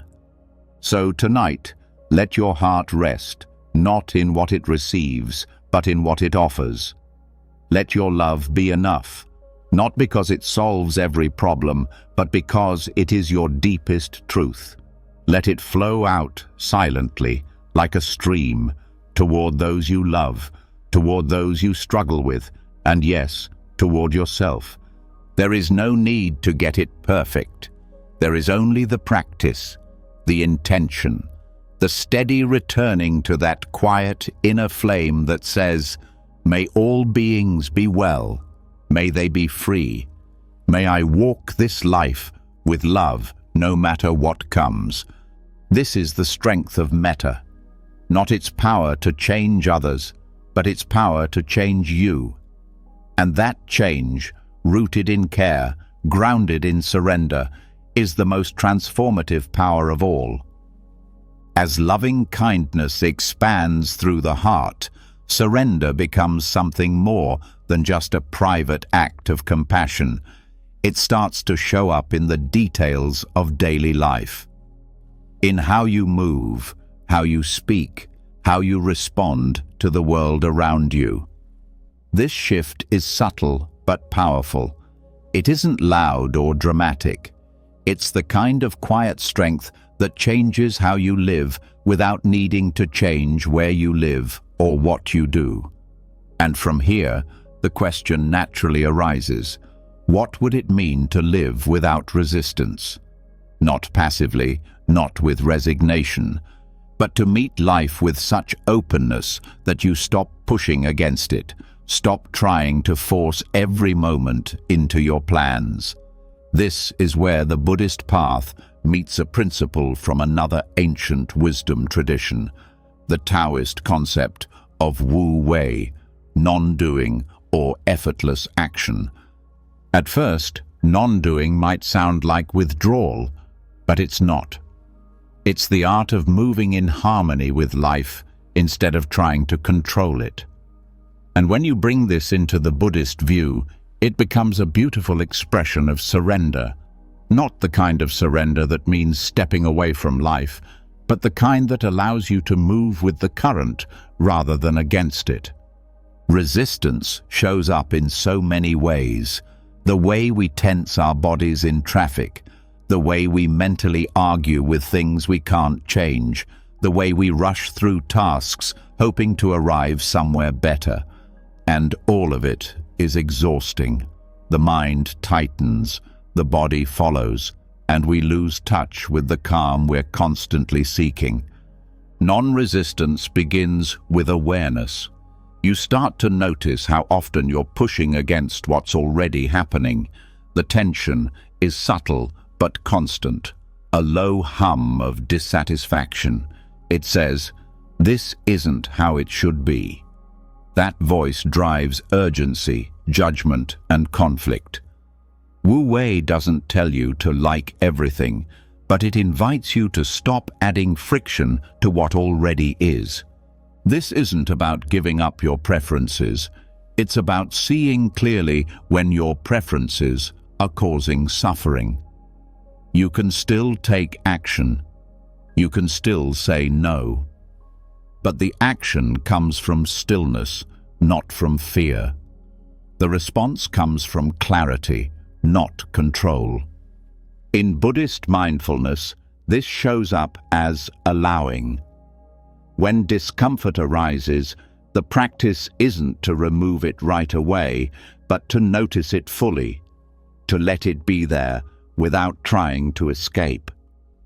Over time, this teaches the nervous system that it's safe to be with what is. That safety leads to freedom. Effortless action doesn't mean laziness. It means you do what needs to be done without struggle. You wash the dishes while washing the dishes. You speak the truth without performing. You rest when the body calls for it, not out of guilt, but with respect. Wu Wei shows that discipline and surrender are not opposites. They are two expressions of the same awareness. This kind of living honors rhythm over rigidity. You begin to notice that everything in nature follows a rhythm, the seasons, the tides, the breath. Nothing forces itself, nothing clings. Even growth happens quietly, under the surface, through gentle persistence. You learn to trust those rhythms in yourself. The tension of modern life often comes from ignoring those natural rhythms, from saying yes when we mean no, from overriding tiredness with caffeine and overstimulation, from filling every silence with noise. The practice of non-resistance asks you to stop and feel the actual moment, not the one in your mind, but the one happening right now. When you bring non-resistance into ordinary tasks, something shifts. Waiting in line becomes a moment to breathe. A difficult conversation becomes an invitation to listen. Even failure becomes a teacher instead of a threat. You are no longer measuring everything by its usefulness to your ego. You begin to allow space for things to be as they are. This can be applied to relationships too. Often, we resist not the person, but our ideas about who they should be. We want them to act differently, think differently, meet our expectations. But when we practice Wu Wei in relationships, we begin to meet others with curiosity rather than demand. This doesn't mean allowing disrespect. It means learning to respond rather than react, to speak with intention rather than reflex. In meditation, non-resistance is everything. You sit and the mind wanders. Instead of chasing every thought or judging every distraction, you simply notice and return. That returning, again and again, is the heart of effortless effort. You're not forcing stillness, you're allowing stillness to reveal itself through presence. As this becomes natural, your trust deepens. You start to understand that not everything needs to be fixed. Not every tension requires a solution. Some things resolve on their own when you stop feeding them energy, and some things don't resolve, but they lose their power to control you when you stop resisting them. Wu Wei teaches that the most powerful action is often the gentlest. It's not the push, but the presence. Not the loudest voice, but the most rooted silence. In daily life, this means slowing down enough to feel what is actually needed, rather than rushing to meet artificial goals. Letting go of resistance also reveals where you've been holding unnecessary weight. The pressure to prove, the drive to be ahead, the belief that rest must be earned. These ideas fall away when you realize they're not aligned with the truth of your being. What remains is something more fluid, more natural. Non-resistance doesn't erase pain, but it removes the struggle. You can feel sorrow without being pulled under. You can feel anger without being consumed. You can witness beauty without needing to possess it. This is what it means to live from the middle, where surrender and engagement meet. This way of being is deeply grounded. It doesn't require a change in your environment. It simply asks you to meet your life with a different posture. Less forcing, more listening, less pushing, more flow. And in that flow, wisdom begins to guide your choices. In Taoist thought, water is often the symbol of Wu Wei. Water doesn't resist rocks, it moves around them. It doesn't try to hold its shape, it adapts to its container. But its softness wears down stone over time. This is not weakness, it is the strength of alignment. When you begin to live like this, you become more honest. You stop pretending to be okay when you're not. You stop pretending to have all the answers. There's a new kind of confidence, not in controlling life, but in trusting yourself to meet whatever life brings. And from that place, action becomes clear. Not every action will be easy. Some will still be difficult, but they will be guided by inner stillness, not by panic. They will be chosen from presence, not reaction. This is true power, not in domination, but in alignment with truth. Letting go of resistance also helps you face uncertainty with less fear. You don't need to know every outcome to act. You don't need to predict the future to feel safe. You begin to meet uncertainty as a part of life, not as a threat to be solved. Even creativity benefits from this. Some of the most meaningful insights, expressions, and ideas arise not from effort, but from openness. They come when you stop trying to force them, when you step out of the way, when you allow silence and stillness to guide the flow. This practice also invites greater kindness toward yourself. You stop fighting your own process. You stop judging your pace. You start listening to your needs without shame. You begin to rest more honestly, work more gently, care more deeply. And through all of this, surrender deepens. Not the kind of surrender that withdraws, but the kind that participates fully, without clinging to results. You begin to live in rhythm with your own breath. You begin to notice when something needs effort and when it needs space. When to speak, when to wait, when to move, when to stay. This is not a special state you visit only during retreats or quiet moments. It's a way of being that infuses your ordinary life with clarity, with warmth, with truth. And so, as you come to rest tonight, there's nothing you need to resist. Not your thoughts, not your feelings, not your body, not this moment. Let it all be as it is. Let the tension go. Let the stillness come. This is Wu Wei, not escape, but presence without struggle, action without pressure, being without resistance. And in that being, you return to yourself, effortlessly, completely, now.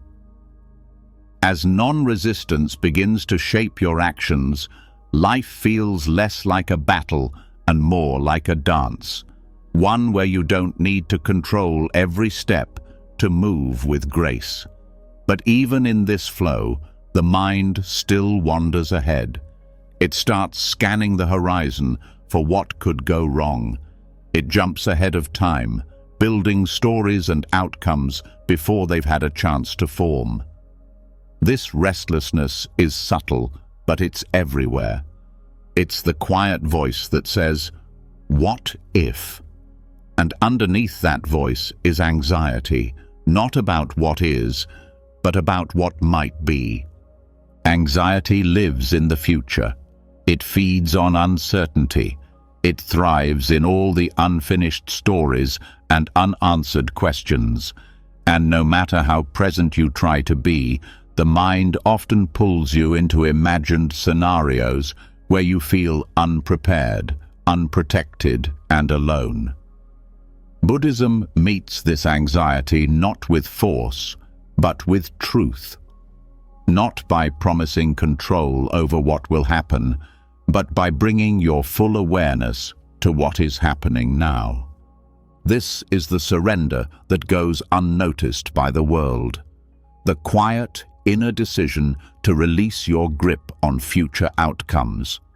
Not because they don't matter, but because clinging to them creates unnecessary suffering.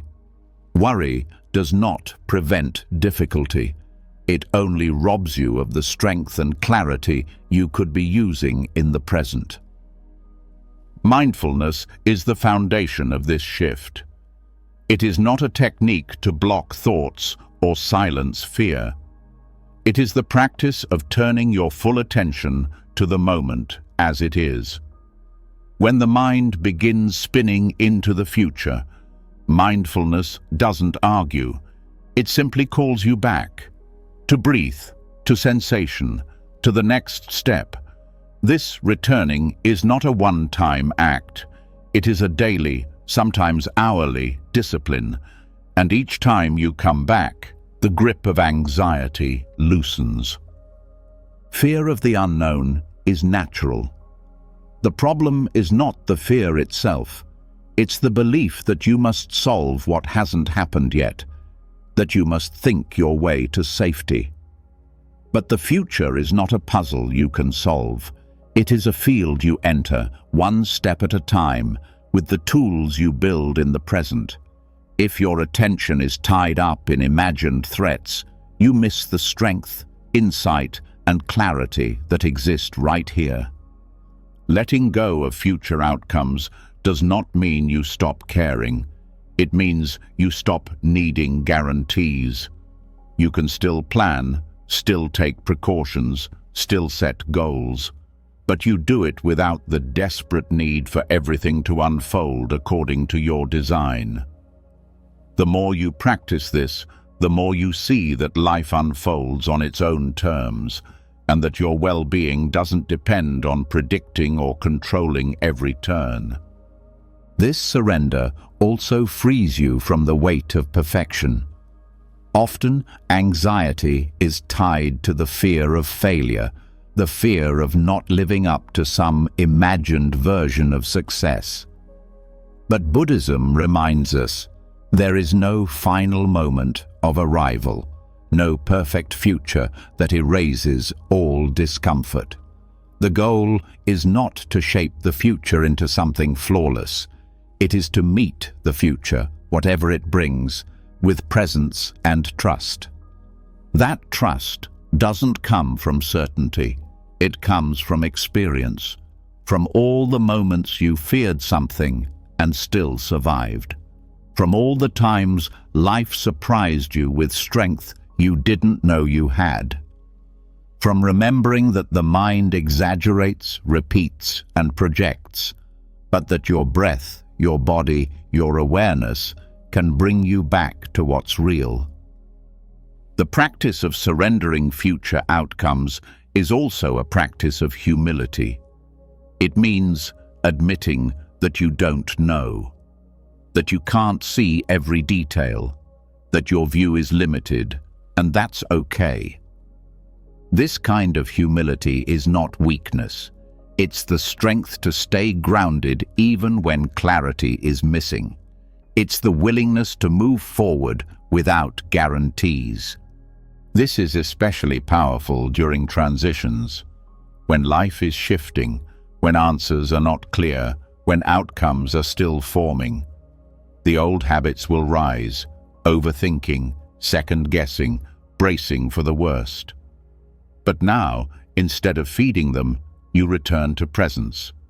You bring your mind to the current breath, to the task in front of you, to the sound in the room, and you realize that peace is not in knowing what's coming.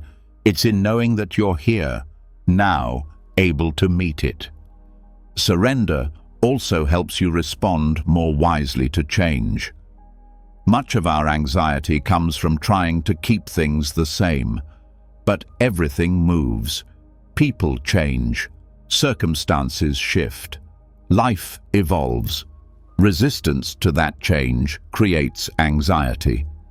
But when you surrender to impermanence, you stop fighting the natural flow. You learn to move with life, not against it. This doesn't mean you become passive. It means your energy is no longer drained by fear. You have more space to act clearly, to respond intelligently, to adapt with grace. Anxiety tightens you. Surrender softens you. And in that softness, there is strength. One of the most powerful tools in this process is intention. You can't control outcomes, but you can shape your intentions. You can decide how you want to show up, with integrity, with compassion, with presence. These are not dependent on external results. They are choices you make in the moment, and they create a foundation that holds, no matter what the future brings. This inner alignment becomes your anchor. You may not know what will happen, but you know how you will approach it. And that clarity gives you confidence, not the brittle kind that depends on success, but the quiet confidence of someone who knows they can be steady in the storm. Anxiety also thrives on mental time travel, replaying the past, pre-living the future. Mindfulness interrupts that habit. It trains your attention to return to what you can see, hear, touch, and feel right now. The more you practice this, the more you notice how much time the mind spends outside the present, and the more often you return, the less power those anxious loops have over you. This is not about suppressing thoughts. It's about recognizing that you don't have to believe every projection. The mind imagines danger, but the body knows when you're actually safe. Learning to return to the body grounds you. It shows you what is true right now, not what might happen, but what is happening. Another powerful aspect of surrender is allowing uncertainty to exist without needing to fix it. The human mind wants closure. It wants answers. But some of the most meaningful periods of growth come during times of not knowing, when the path is still forming, when the outcome is not clear. Surrendering to that uncertainty allows space for deeper insight to arise. Often, the answer comes when you stop demanding it, when you create space through stillness, when you stop pushing and start listening. That listening is the essence of surrender. It's a quiet posture of the heart that says, I don't need to force this. I will meet what comes with honesty, with care, and with trust. There is also a kind of beauty in uncertainty. It holds possibility. It means life still has room to surprise you. It keeps the mind humble, the heart curious. You learn to stop rushing toward a finish line that doesn't exist, and instead begin to appreciate the unfolding. Gratitude becomes part of this process. You begin to notice small moments, a kind word, a clear sky, the quiet of early morning. Gratitude brings you back to the present. It reminds you that joy is not only in big achievements, but in simple awareness. Anxiety wants to leap ahead. Gratitude roots you in what is.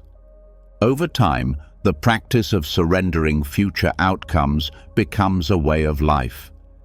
You begin to carry a lighter heart. You stop measuring your worth by what happens tomorrow. You stop living as if your happiness is always one achievement away. You begin to trust the rhythm of things, even when you don't understand it. This trust grows stronger, not because life becomes predictable, but because you become more present. You build a steady mind, a gentle heart, a grounded presence, and from there you walk into the unknown, not with fear, but with openness. So tonight, let yourself rest from needing to know. Let the future be what it is, unfinished, uncertain, alive. Come back to this breath, this body, this quiet moment. You don't need to solve everything before sleep. You don't need to predict the path. You only need to be here. This is the gift of surrender. Not a life without challenge, but a life with space, with softness, with freedom from the endless pull of what if. And in that space, peace is not something you chase. It is something you return to again and again. Once the mind begins to surrender its grip on future outcomes, a different kind of openness arises, one that is not rooted in control or self-reliance, but in trust. Not just trust in your ability to meet the moment, but trust in something greater than the limited self. This shift is quiet and profound. It doesn't require belief in dogma or the rejection of reason. It simply asks the heart to open in a new direction toward devotion. In many corners of modern Buddhism, especially as it's taught in the West, devotion can be misunderstood or even dismissed. The focus often remains on mindfulness, meditation, and philosophical clarity. But within the broader tradition, particularly in Vajrayana and Pure Land Buddhism, devotion plays a central role. It is not superstition. It is not blind faith. It is surrender at its most tender and transformative level. Devotion, or bhakti, in the Buddhist context, is the softening of the ego through reverence. It is the act of bowing, not in fear or submission, but in awe, in gratitude, in deep recognition of what lies beyond individual effort. Where mindfulness refines attention, devotion refines the heart. It turns practice from discipline into relationship. This relationship can take many forms. In Vajrayana traditions, it often begins with a connection to a guru or yidam, a personal deity or enlightened being who represents awakened qualities. The practitioner does not worship this figure in a literal sense, but opens to it as a mirror of their own awakened potential. Through mantra, visualization, and offering, the practitioner dissolves the illusion of separateness. The boundary between self and sacred begins to blur. In Pure Land Buddhism, devotion is expressed through faith in Amitabha Buddha, the embodiment of boundless light and compassion. Practitioners chant the name of Amitabha with a heart full of trust, not because they believe in reward, but because this simple act of surrender aligns their minds with something immeasurably vast.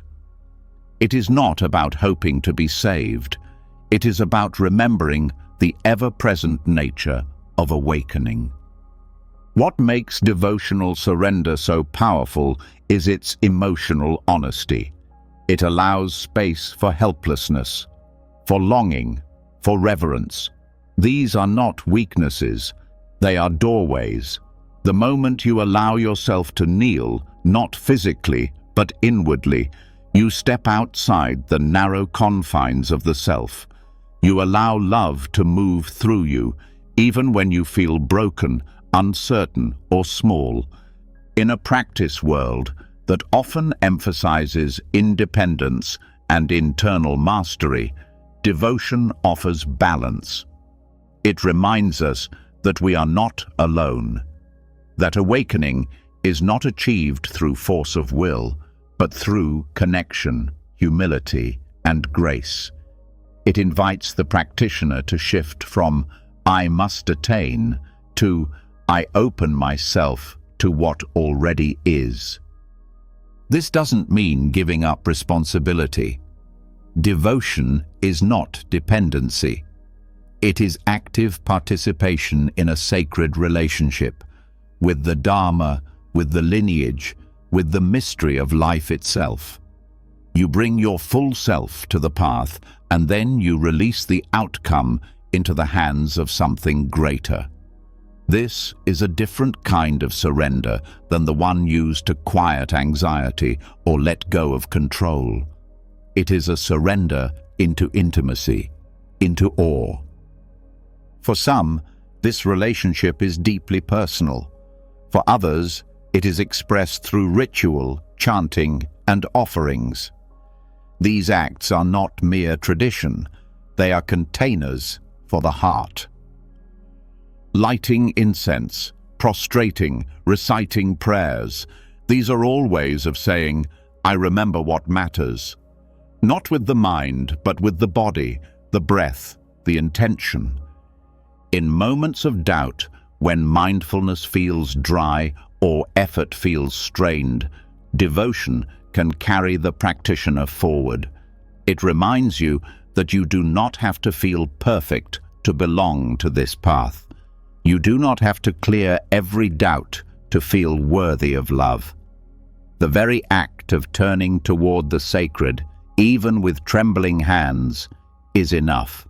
Bhakti in Buddhism is not about fantasy. It is grounded in deep awareness. It asks you to engage the world with sincerity, not idealism. To recognize sacredness not only in temples and statues, but in every breath, every relationship, every act of kindness. It opens your perception so that devotion is not something you do, but something you become. And through this becoming, the heart learns to trust not only the present moment, but the unseen, the uncertain, the vast. This trust is not irrational. It is born from direct experience, from the repeated discovery that when the self softens, something luminous appears, something that cannot be explained but can be felt. In Vajrayana, devotion is also tied to the transmission of blessings. When the heart is open, when the practitioner is receptive, the teachings come alive in a different way. Words penetrate deeper. Silence feels more full. Even the simplest instructions hold layers of meaning. This receptivity is not about hierarchy. It is about the inner readiness to receive truth, not as concept, but as direct knowing. The act of surrender in devotion is also an antidote to pride. The ego wants to be the source of all insight. It wants to earn awakening, but the heart knows better. The heart knows that true wisdom is received, not conquered. That transformation is a gift, not a trophy. In Pure Land, the repeated chanting of the Buddha's name, Nembutsu, becomes a path of returning. Every repetition is a reminder. I am held. I am connected. I am not separate from the light I seek. This form of devotion does not erase suffering, but it gives the heart strength to hold it with tenderness. It gives life meaning beyond personal achievement. The paradox is that the more deeply you surrender through devotion, the more grounded you become. You stop floating in abstraction. You become more anchored in ethical action, in compassionate relationship, in present moment awareness. Devotion doesn't pull you away from the world. It roots you in it, with clearer vision and a softer heart. This rootedness shows itself in how you treat others. You begin to see every being as a doorway to the sacred. You stop needing people to match your expectations. You meet them with reverence, not because they're perfect, but because you've trained your heart to bow inwardly to life itself. Devotion also dissolves loneliness. It replaces the cold isolation of ego with the warm connection of spiritual intimacy. You begin to sense that you are not the center of everything, and yet you are fully part of everything. This shift is subtle but life-changing. It replaces fear with trust. It replaces striving with grace. In moments of sorrow, when all the teachings feel far away, devotion is the practice that holds you. You may not be able to meditate. You may not be able to concentrate, but you can still chant. You can still bow. You can still light a candle and whisper the name of what you love. These small acts carry enormous power. They say, I am still here. I still care. I still remember. This kind of remembering is essential, especially in a world that constantly pulls you toward distraction, disconnection, and doubt. Devotion brings you back, again and again, not as an escape, but as a return to what is most real. Whether your path includes formal devotional practices or not, the essence of bhakti can be found in any sincere act of surrender, in the way you listen with your whole heart, in the way you offer help without needing thanks, in the way you let go of outcomes and serve the present moment with love. So as you rest now, there is nothing to solve, no future to shape, no past to regret. Only the breath, the quiet beating of the heart, and the vast space of presence. Let your devotion take the form it wants, whether it's stillness, a whispered prayer, or a feeling of trust with no name. Let your surrender tonight be a gesture of love, a bow not to anyone else, but to the mystery that holds us all. A gesture that says, I am here. I don't need to understand everything. I only need to stay open. This is bhakti, not performance, but presence, not belief, but belonging.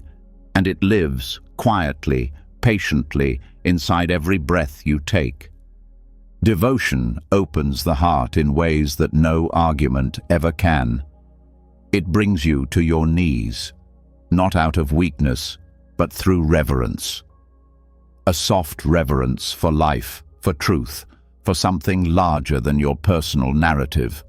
But for some, this inner gesture of surrender becomes something greater than a feeling or a practice.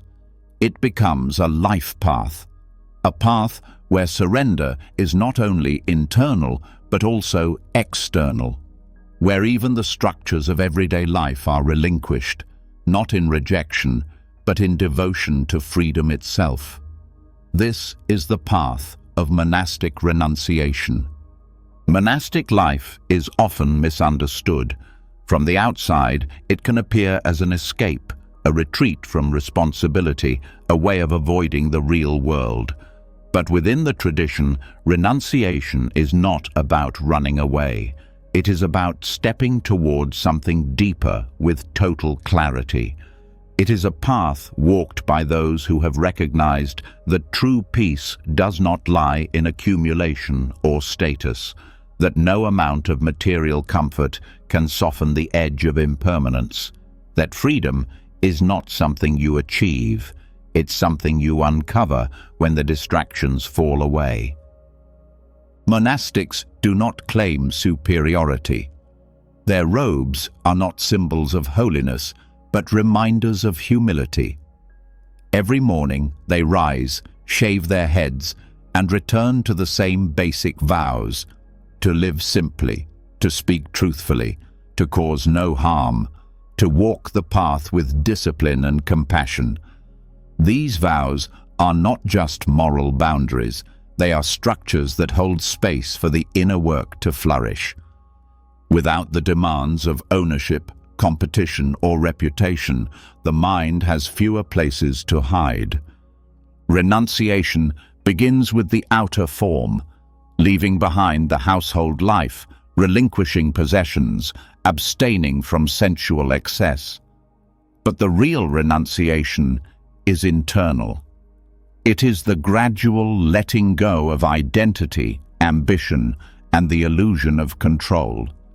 It is learning to rest in not knowing, to sit quietly while the ego dissolves, to meet every moment with presence rather than preference. This stripping down is not meant to create emptiness in the negative sense. It creates space, space for insight, space for compassion, space for the recognition that what you are looking for has never been in the things you chased. In this stillness, something ancient begins to rise, not a belief, not a thought, but a direct knowing that nothing you cling to will last, and that this truth, while difficult, is liberating. Monastics live close to death, not just physically, but psychologically. They contemplate impermanence daily, not out of morbid fascination, but to remember what matters. Every bowl of food is received as a blessing. Every robe sewn is an act of mindfulness. Every breath is a chance to start over. They are not escaping the world. They are studying it more carefully than most ever will. Without distraction, habits become visible. The mind's patterns have nowhere to hide. Fear, desire, irritation, all rise to the surface. And rather than pushing them down, monastics observe them. With patience, with curiosity, with gentleness. This is the training, to sit with what is, again and again, until understanding replaces reaction. Renunciation also fosters interdependence. Monks and nuns do not grow their own food or live in isolation. They rely on lay communities for sustenance, and in return, they offer teachings, presence, and example. This relationship is not transactional. It's symbiotic. The layperson supports the monastic not because they cannot live without them, but because they see the value in someone dedicating their life to understanding the truth. This dynamic shows that renunciation is not only personal, it serves the whole. A monastic life lived with integrity becomes a mirror. It reflects a different possibility. A life not built on ownership, but on clarity. Not on striving, but on stillness. And in a world overwhelmed by consumption and distraction, this reflection is more needed than ever. But renunciation is not just for those who leave home. Its essence can be practiced in any life. The spirit of it lies in choosing simplicity, in releasing what does not serve clarity, in letting go of the inner grasping that says, "I need more." It can be felt when you pause before speaking, when you decide not to react, when you give something away without needing recognition. The heart of renunciation is restraint, not out of repression, but out of wisdom. It is knowing that the pleasure you're chasing may cost you your peace. It is recognizing that not every urge needs to be followed, that not every thought needs to be believed. It is learning to sit with emptiness and not rush to fill it. In Buddhist teachings, renunciation is closely tied to the path of liberation, not because comfort is evil, but because it often becomes a trap. The more we accumulate, the more we fear loss. The more we surround ourselves with stimulation, the more we lose touch with what's underneath. Monastics give up not to suffer, but to see, to hear the silence that noise hides, to feel the spaciousness that clutter blocks. They live with fewer distractions, not because they are stronger, but because they understand their limits. They know the mind will chase endlessly unless it is trained. They know the ego will rebuild itself in 1,000 ways if not watched carefully. This is not weakness. It is discipline. And it is fueled by love, not for the self, but for the truth that lies beyond it. This path also cultivates deep contentment. When you are no longer reaching for more, you begin to appreciate what is. A simple meal, a shared smile, a quiet walk. These become not just enough, they become sacred. And with that appreciation comes joy. Not the kind that depends on external success, but the joy that arises from being in harmony with the truth. Renunciation sharpens gratitude. It turns attention toward what remains when all else is let go. And what remains is the heart, awake, alive, ready to serve, ready to see. This seeing is not about finding something new, it's about uncovering what's been obscured. The teachings point again and again to what's already present: awareness, compassion, freedom. These do not need to be earned, they need to be revealed. And renunciation clears the way. It is not a glamorous path. It requires solitude, discipline, and unwavering honesty. It means facing boredom without escape, sadness without distraction, truth without decoration. But it also means living a life of profound meaning, a life where every step is aligned with awakening, a life where even small moments become pathways to liberation. Monastics surrender not only possessions, but also the idea of being someone special. They become students of the moment. They bow not only to statues, but to reality itself. They embody the truth that freedom does not come from having, it comes from letting go. This kind of surrender is the highest form of commitment. It says, I no longer seek to shape the world to fit my desires. I seek to shape myself to meet the world with wisdom. So, as you rest tonight, consider this question not with pressure, but with openness. What in your life could you release, not out of loss, but out of love for peace? What habit, what belief, what fear no longer serves your clarity? You do not need to shave your head or leave your home. You only need to look honestly, to ask, what would it mean to live more simply, more truthfully, more gently?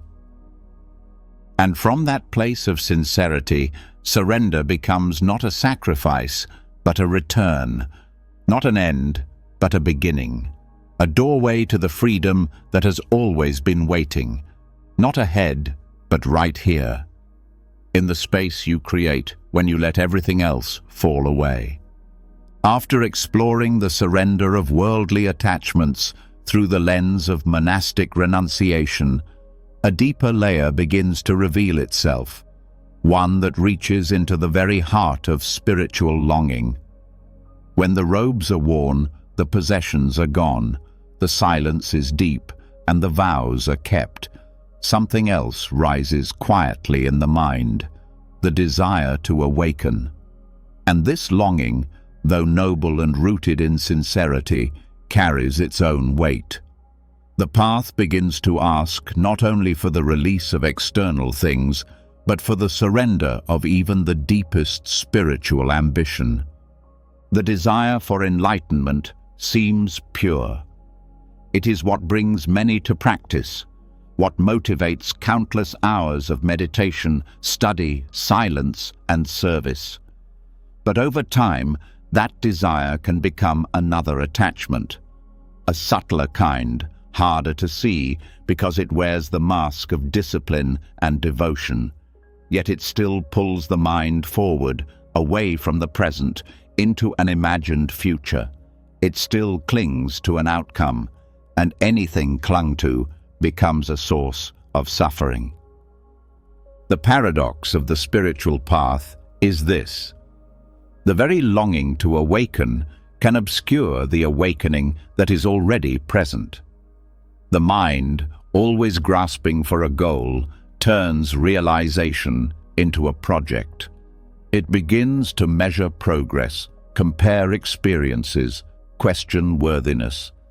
Enlightenment becomes a destination, something just out of reach, something to achieve rather than to uncover.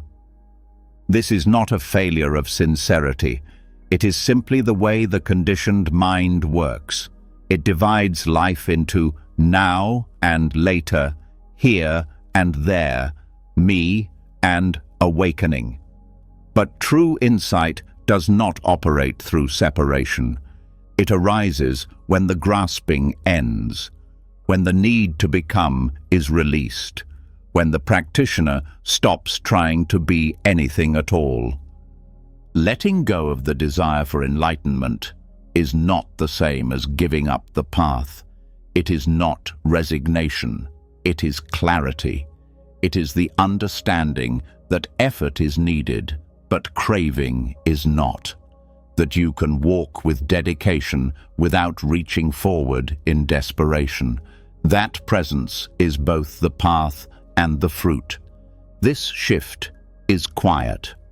It comes when practice stops being a means to an end and becomes the end itself.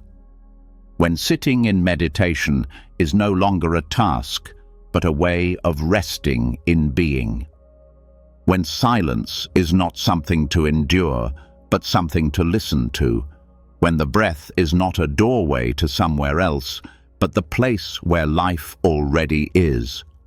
Many advanced practitioners speak of a moment when striving falls away, not because they reached the goal, but because they saw that the goal had been imagined, that what they were seeking was never apart from them, that the very effort to grasp had become the last veil. This does not mean that awakening is imaginary. It is real, but it is not separate from this moment. It is not born from accumulation. It is uncovered through subtraction of identity, of expectation, of demand. In Zen, there are countless stories of seekers practicing with intensity for years, only to realize that their very seeking was the final barrier. The moment they gave up, not in defeat, but in deep surrender, clarity emerged. The mountain was always the mountain. The wind was always whispering. The path had never left them. This does not mean discipline is useless. On the contrary, practice refines the heart. It clears the mind. But the intention behind practice must also be purified. If it becomes tainted with ego, with ambition, with spiritual pride, it feeds the very illusions it seeks to dissolve. Letting go of the desire for enlightenment means trusting that the unfolding will happen in its own time. That awakening cannot be forced. That it is more like ripening than construction. You don't make it happen. You stop interfering with what is already true. This surrender can feel disorienting.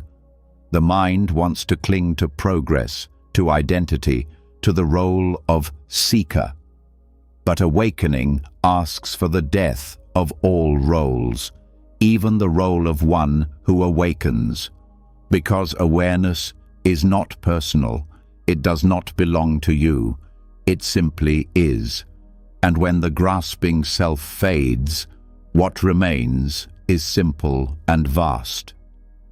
The beauty of this surrender is that it frees the practitioner from comparison. No longer bound by others' timelines or teachings, you become intimate with your own direct experience. You stop chasing dramatic insights and begin to value quiet stillness. The sparkle of mystical states fades, and the ordinary becomes radiant, not because it changed, but because you did. Without the pressure to awaken, practice becomes lighter, joyful, grounded. You begin to notice how much peace arises when there's no pressure to become someone. How much clarity arises when there's no story about what should be happening. How much love emerges when there's no self to defend. This surrender also opens the door to humility. You stop needing to prove anything. You stop needing to be seen as wise, advanced, awakened. You let go of subtle arrogance and allow yourself to rest in not knowing, in openness, in beginner's mind. And from that place, the teachings become alive again, fresh, immediate, true. Surrendering the desire for enlightenment is not something you do once. It's something you return to over and over. Each time you notice the mind reaching, grasping, evaluating, you return, not by force, but with a gentle smile, with a breath, with the simple reminder, this is enough. This moment, just as it is. Over time, this changes everything. The path is no longer about escaping life, but embracing it fully. You no longer separate meditation from movement or practice from presence. You stop dividing your experience into sacred and mundane. You begin to see that all of it, the joy, the pain, the stillness, the noise, is part of the same truth. You also begin to see that awakening is not the end. It is the beginning of a deeper engagement with life, of more subtle awareness, of greater compassion. You stop chasing a finish line and begin to serve each moment with integrity, with kindness, with stillness. This kind of surrender requires courage, because it means letting go of every identity, every narrative, even the one that says, I am on the path. But what arises in that space is not emptiness, it is freedom. A freedom so natural and quiet that it cannot be grasped, it can only be lived. So now, in this breath, notice the part of you that is waiting for something more, waiting for a sign, a shift, a breakthrough. And just for a moment, let it rest. Let that part sit down, not because the journey is over, but because you don't need to push anymore. You are not behind, you are not failing, you are not lost. The fact that you are here, listening deeply, is itself the path, and it unfolds not through effort, but through surrender, through allowing the moment to be complete as it is. This is not passive. It is vibrant, it is awake, it is life without resistance, without demand. And in that life, awakening is not something to reach. It is something you recognize when everything else falls away. So rest now, not in seeking, but in seeing, not in effort, but in awareness, not in desire, but in presence. This is where truth lives. Not in the future, but here, always here, quiet, unshaken, complete. Letting go of the desire for enlightenment creates space for something quieter than ambition, subtler than striving. In that soft and spacious letting go, a different kind of clarity begins to emerge. Not the clarity of ideas or conclusions, but the clarity that arrives when everything else has fallen silent, when there is no more to achieve, no more to explain, no more to prove. What remains is silence, not emptiness, but presence without words. In the Buddhist tradition, this is known as Ariya Tunhi, noble silence. Noble silence is not the absence of sound. It is the presence of depth. It is not withdrawal, but complete engagement with what is, without needing to speak about it. It's a surrender that doesn't declare itself. It doesn't require permission, and it doesn't seek validation. It is the state where insight reveals itself without effort, without argument, and without noise. In a world where everything demands attention, where voices compete to be heard, noble silence feels countercultural. Silence is often mistaken for discomfort, awkwardness, or emptiness. But in the practice of noble silence, silence becomes the doorway to wisdom. It strips away distraction and brings the practitioner into direct contact with experience. In deep meditation, this silence is not something you force. It arises naturally when the mind stops chasing thoughts. When attention no longer clings to the past or projects into the future, silence becomes the natural state. Not something you add, but something you uncover. Beneath every question, every longing, every concept, silence has always been there. This silence is a teacher.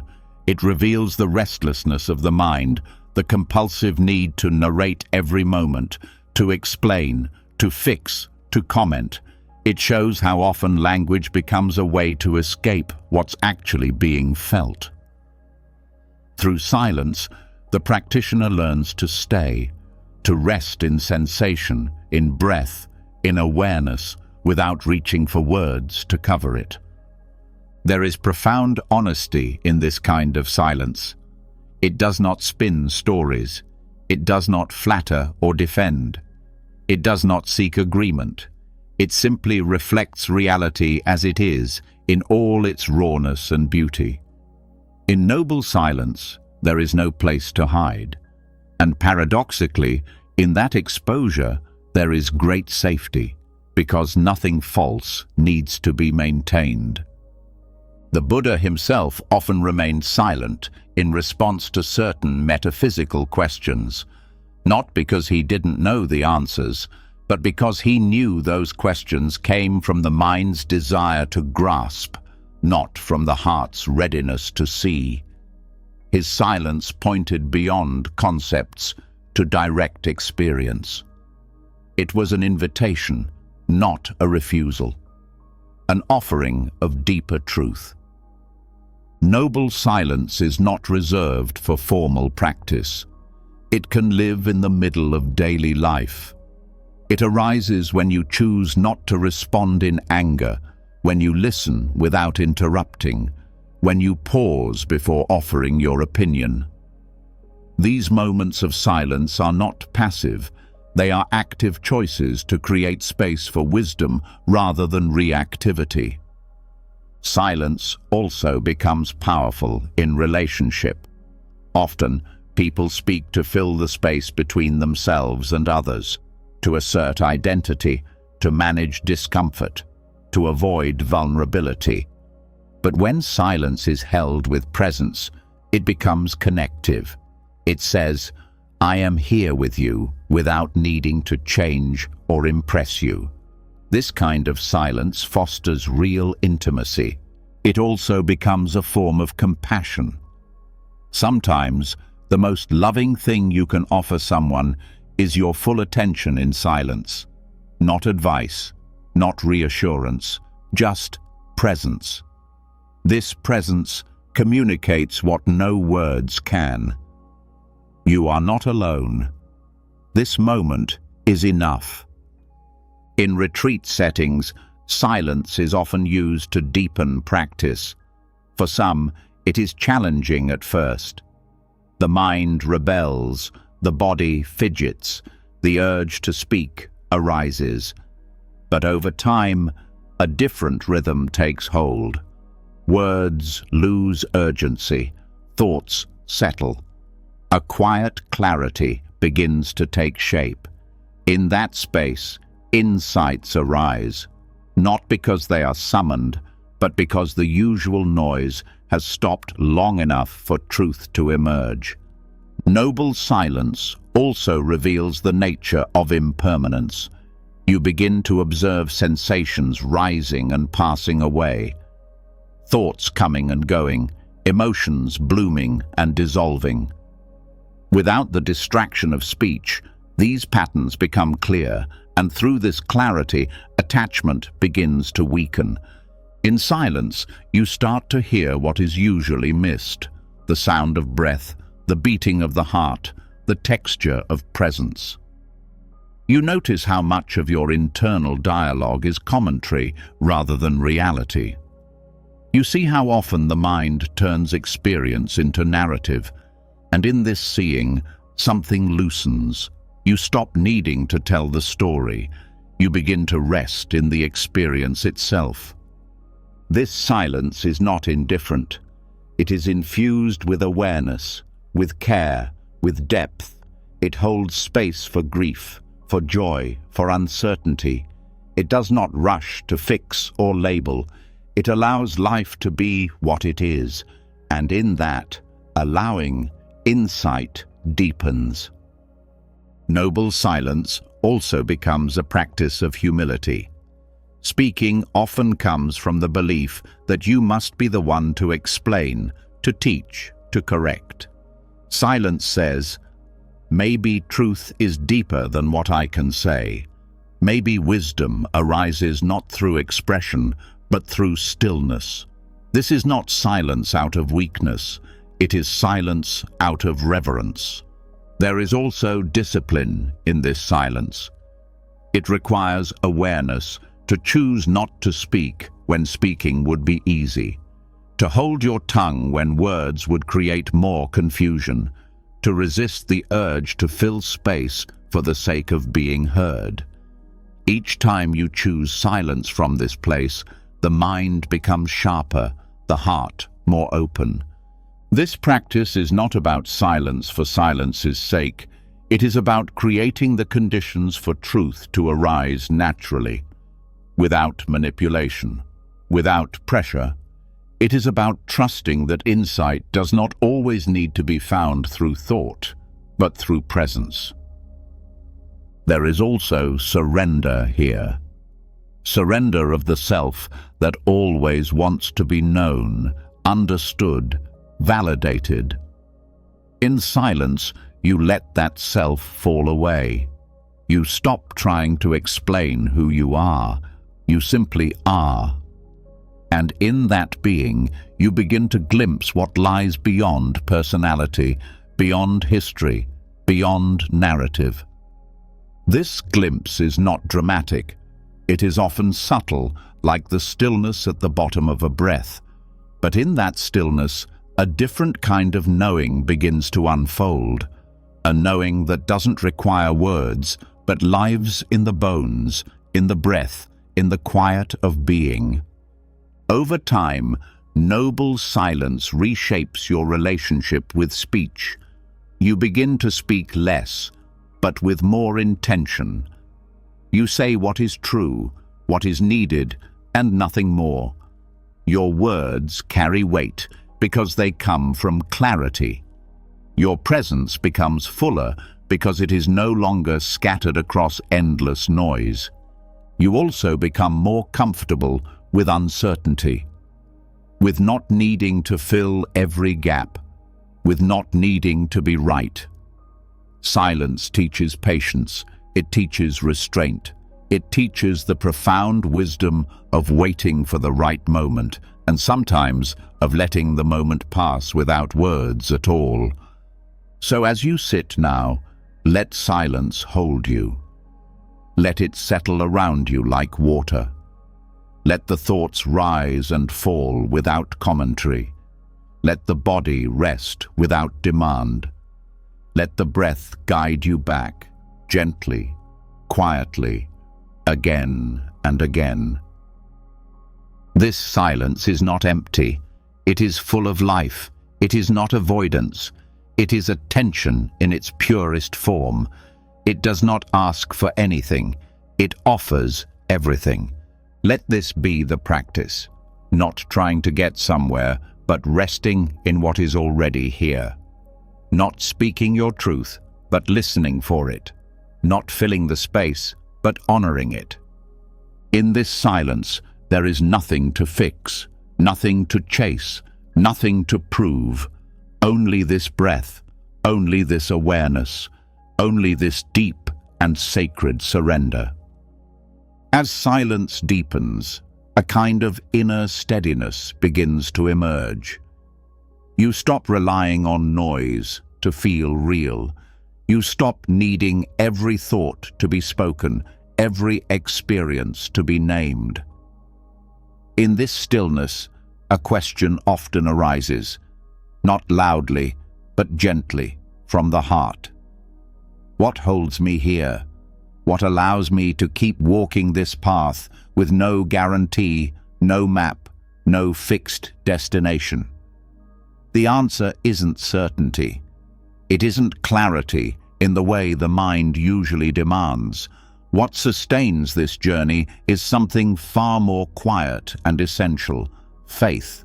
Not belief, not blind surrender, but shraddha, a kind of trust that lives at the center of Buddhist practice. Faith in Buddhism is often misunderstood. To many, it seems to conflict with the emphasis on direct experience, on personal inquiry, on seeing things for oneself. But in truth, Buddhist faith is not an escape from doubt. It's what allows you to stay in relationship with the path despite doubt. It is not belief in dogma. It is trust in possibility, trust in the practice, trust in your capacity to awaken, and trust in the basic reliability of cause and effect, of presence, of awareness. This kind of faith is active. It requires discernment. It invites questioning. It grows stronger, not through obedience, but through living the teachings and watching what happens. When the Buddha encouraged faith, it was not so people would follow him blindly. It was so they would walk the path with their own 2 feet, grounded in experience, but open to something deeper than the ego can measure. There is a kind of faith that is fatalistic, passive, and numbing. It says, whatever happens is meant to be, so I don't need to engage. But that is not shraddha. That is resignation. Buddhism does not ask you to give up effort. It asks you to give up struggle born from delusion. It teaches you to act clearly, with intention, but without clinging. You're not being asked to stop moving. You're being asked to stop resisting reality. The difference between faith and resignation becomes clear when facing suffering. Resignation says, "This pain is my fate," and shuts down.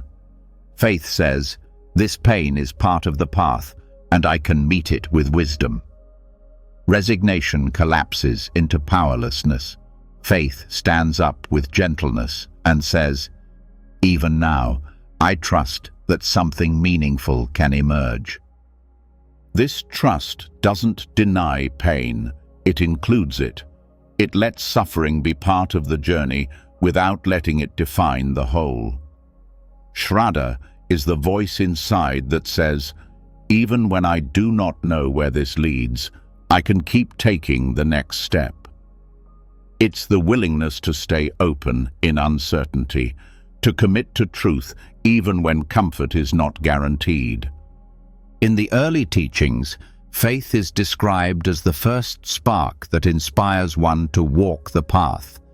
It begins with confidence in the Buddha, the Dharma, and the Sangha, not as figures or institutions to worship, but as reflections of the possibility within yourself. Faith means trusting that this path, walked with integrity and mindfulness, leads toward peace. But faith is not static. It deepens with practice. Every time you sit through discomfort instead of reacting, faith grows. Every time you tell the truth when it would be easier to hide, faith strengthens. Every moment you pause, listen, and respond with compassion, you are living in faith. Not because you've eliminated fear, but because you're no longer ruled by it. Faith also includes trust in impermanence. Trusting that change is real, that conditions arise and pass, that emotions evolve, and that you are not stuck. This is not abstract philosophy. It is what keeps you from giving up when everything feels heavy. You remember, this too will shift. This too can be met. This trust extends to your own nature. It's the quiet knowing that beneath confusion, craving, and anger, there is clarity, there is kindness, there is freedom. Even when it feels distant, faith reminds you it is not lost. It is obscured, but not gone. Practice is the act of remembering what has been covered. Faith also reshapes how you approach effort. Without faith, effort becomes frantic, perfectionistic, and self-centered. With faith, effort becomes steady, calm, and grounded in love. You stop chasing results. You stop measuring your worth by progress. You work diligently because it is the natural expression of your path, not because you are trying to become someone. This faith is what allows renunciation to feel full rather than empty. You let go not because you must, but because you trust what arises in its place. You stop filling your time, your mind, your relationships with noise, because you begin to believe that what is revealed in silence has value. Faith helps you sit still long enough for insight to rise.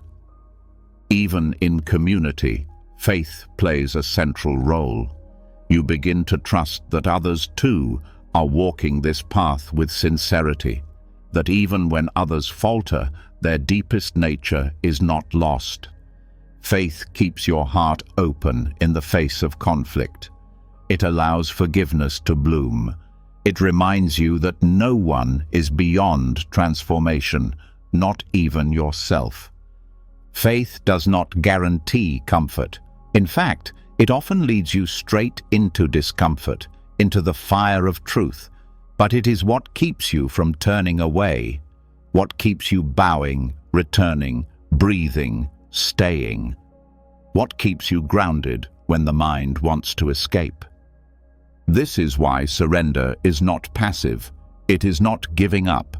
It is giving over your certainty, your rigidity, your demand for immediate answers. Faith says, I do not know where this leads, but I trust that walking with presence is enough. Over time, faith also teaches you to trust life itself, not as something you control, but as something you can meet. Not as something that must obey your plans, but as something that reflects the deeper rhythms of unfolding. You begin to see that life, like the path, does not always feel clear, but always offers clarity when you meet it fully. Faith is not blind optimism. It is not pretending that everything is okay.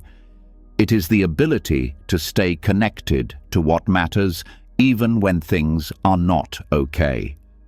To keep practicing when results are invisible. To keep loving when love is not returned. To keep being honest when no one is watching. This kind of faith nourishes resilience. It keeps you walking through dark nights of doubt. It carries you across the bridges of grief. It helps you return after mistakes, not with shame, but with renewed sincerity. And every return deepens trust, not because you achieved something, but because you didn't give up. Faith also protects against cynicism. In a world that often rewards skepticism, where everything is analyzed and deconstructed, faith allows you to stay soft. It allows you to believe in goodness without needing proof, to trust in peace even in the midst of noise, to live with an open heart without demanding that the world meet your expectations. This softening does not mean naivety. It means courage, to feel, to care, to stay present, to not let the disappointments of the past harden you, to let wonder live alongside wisdom, to let simplicity return even after complexity. Shraddha becomes the ground you rest on when everything else is uncertain. It holds you gently when you fall.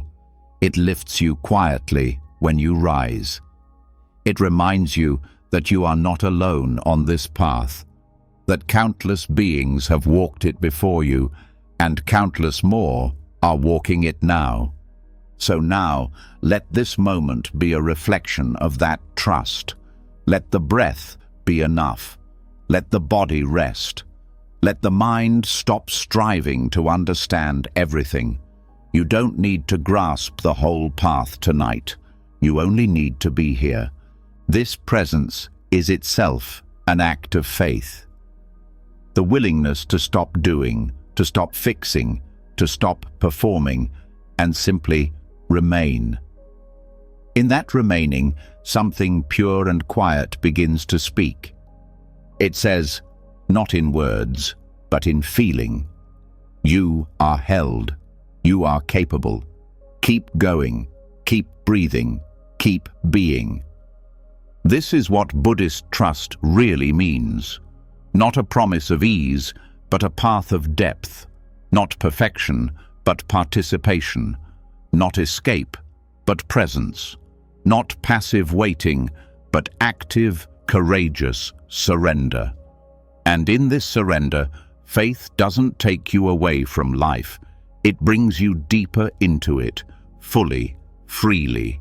Now, faith brings the courage to remain open, even in uncertainty. It teaches you to trust the path, even when progress feels slow or invisible. But as trust deepens, another challenge begins to appear, one that doesn't always look like a challenge at first. It comes softly, wrapped in peaceful language. It mimics surrender. It speaks of letting go and acceptance. But underneath, it hides avoidance. This is where faith can slip into something else, spiritual bypassing. Spiritual bypassing is not a deliberate lie. It's often rooted in sincere longing for peace. But it becomes a problem when the language of practice is used to avoid facing unresolved wounds. Instead of sitting with pain, it skips over it. Instead of listening to difficult emotions, it silences them with quotes. Instead of healing, it hides. And when this happens, what looks like acceptance is often just suppression. True acceptance in Buddhism is courageous. It means meeting every part of your experience, especially the ones that hurt, especially the ones you'd rather not see. It means being honest with your fear, your grief, your shame, not to judge it, not to fix it, but to hold it with awareness. Without that honesty, letting go becomes a spiritual disguise for numbing. You're not releasing attachment, you're avoiding discomfort. This is not what the Buddha taught. The path to liberation moves through suffering, not around it. The first noble truth is not a call to escape pain. It's an invitation to see it clearly, to acknowledge that life includes discomfort, loss, confusion, and longing. Pretending that everything is fine because you're spiritual goes against the core of Buddhist wisdom. Emotional suppression often wears the mask of calm. Someone might seem peaceful on the outside, but inside they're repressing what they truly feel. They've learned to quote teachings about impermanence, non-attachment, and equanimity, but they haven't actually processed the pain in their heart. The result is a kind of disconnect between the outer form of practice and the inner truth of experience. Letting go, in its true form, is not about avoiding. It's about feeling so fully that clinging is no longer needed. You don't bypass anger by denying it. You feel it, understand its roots, and watch it change. You don't bypass grief by labeling it just another arising. You allow it to move through you with tenderness and presence. Many people use meditation as a way to escape. They close their eyes and try to block out everything that's uncomfortable. But real meditation brings everything into view. It shows you what's hidden. It strips away the surface calm and reveals the raw places. And in that revelation, healing becomes possible. Not because you've eliminated your pain, but because you're no longer afraid to face it. There's a difference between observing your emotions and distancing from them to avoid discomfort. Observing means being fully present with the body's response, the breath, the heartbeat, the sensations that come with sadness or anger. Bypassing means watching like a detached observer who refuses to touch anything too painful. One leads to compassion, the other deepens disconnection. Spiritual maturity means learning to be present with the full range of your humanity. It means recognizing that your emotional wounds are not separate from your spiritual path. In fact, they are the path. The places you most want to avoid often contain the exact insight you need to grow. When you tell yourself you've let go of something, ask if you've truly faced it.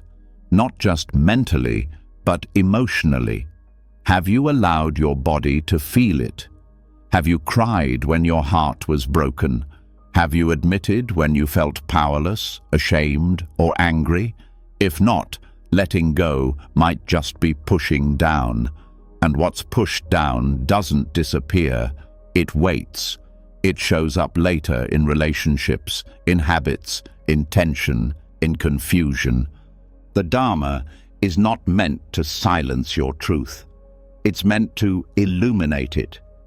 If a practice is making you feel numb, if it's creating more distance between you and your emotions, it may be time to pause and look deeper.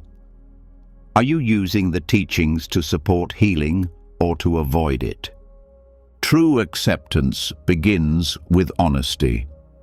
You accept where you are, even if where you are is lost, even if it hurts, even if your reaction is messy or your insight feels incomplete. Acceptance does not require you to have it all together. It only requires that you tell the truth. This is not easy. It takes time to unlearn the habit of bypassing, to stop replacing real emotion with spiritual phrases, to let yourself feel vulnerable in a space that may have taught you that vulnerability is a problem to solve rather than a truth to hold. The goal is not to fix your feelings, it's to build a relationship with them. When fear arises, can you meet it with curiosity instead of judgment? When sadness shows up, can you make space for it without needing it to pass quickly? This is real acceptance, not passive, not polished, but deeply human. This kind of emotional work often feels more difficult than traditional meditation, but it's just as necessary. Sitting quietly is only part of the practice. So is learning how to cry without shame, how to name your fear without covering it in doctrine, how to say, "This still hurts," without feeling like you've failed spiritually. When you allow yourself to be fully human, your spiritual practice becomes whole. It's no longer about escape. It's about integration. The teachings come alive, not just in calm moments, but in your deepest struggles. Compassion becomes real. Wisdom becomes embodied. This also changes how you hold space for others. You stop using teachings as shields. You stop offering platitudes when someone is in pain. Instead, you sit with them. You listen. You validate their experience without trying to clean it up. Because now you know, truth does not need to be pretty. It needs to be real. One of the signs of true surrender is emotional honesty. You stop trying to appear wise and start being real. You stop hiding behind practice and let practice support you in facing the hard truths. This is where transformation happens, not in perfect silence, but in raw, honest presence. If you notice bypassing in yourself, there's no need for shame. This path is long. The mind will always try to protect you from pain, but now you see the pattern. Now you have a choice. You can turn toward what's been avoided. You can begin again, not by rejecting the past, but by including it. There is great strength in feeling what you didn't allow yourself to feel before, in grieving what you once thought you had to ignore, in saying, "This matters," even if the world around you says to move on. Your emotions are not mistakes. They are messengers. They are invitations to go deeper. Letting go of spiritual bypassing is not rejecting the teachings. It is honoring them more fully. It is refusing to use the path as a hiding place. It is saying, "My pain deserves the same awareness as my peace." And in that awareness, something begins to shift, something honest, something whole. So rest here now, not in what you wish you felt, but in what is already present. Let the silence hold your truth, not cover it. Let the teachings support your healing, not replace it. Let acceptance be brave, not neat. This is what the heart truly wants, not to escape feeling, but to be met in it, to be held, to be known, and from that knowing, healing can begin. Not as a project, but as a process, not through suppression, but through compassion, moment by moment, breath by breath, truth by truth. Once you've seen how spiritual bypassing can quietly take the place of real presence, the path becomes more grounded, more honest. Emotions are no longer enemies. Silence is no longer for show. Your practice becomes real, not because it looks impressive, but because it holds what is raw and alive. From that grounded place, you begin to notice something else. You begin to see the small spaces between things, the in-between moments that pass unnoticed, yet hold immense power. These moments, brief, quiet, and easily dismissed, are invitations. They are not dramatic, but they are sacred. They are where surrender becomes a habit, not a concept. These are the sacred pauses. A sacred pause is the breath before a reaction, the stillness before speech, the moment between thinking and doing. It might last a second or stretch into silence, but its power comes from presence. It's the space that allows wisdom to speak before habit takes over. These moments are so brief that the untrained mind skips them. But when you learn to notice them, they become openings, chances to soften, to let go, to begin again. Most of daily life is shaped by momentum. One thought triggers the next. One task leads to another. One interaction flows into the next without awareness. But this momentum is not neutral. It carries old patterns, reactive energy, and unconscious behavior. A sacred pause interrupts that. It's a simple, deliberate break in the stream of automatic responses. These pauses don't require anything grand. They happen in the checkout line, in traffic, at the sound of a phone ringing. They happen when you're about to defend yourself, about to rush, about to escape discomfort with distraction. In these exact moments, you can stop. Not forever, not dramatically, but just long enough to breathe, to return, to choose something different. The power of the pause is not in its length, it's in its clarity. When you pause, you exit the loop of stimulus and reaction.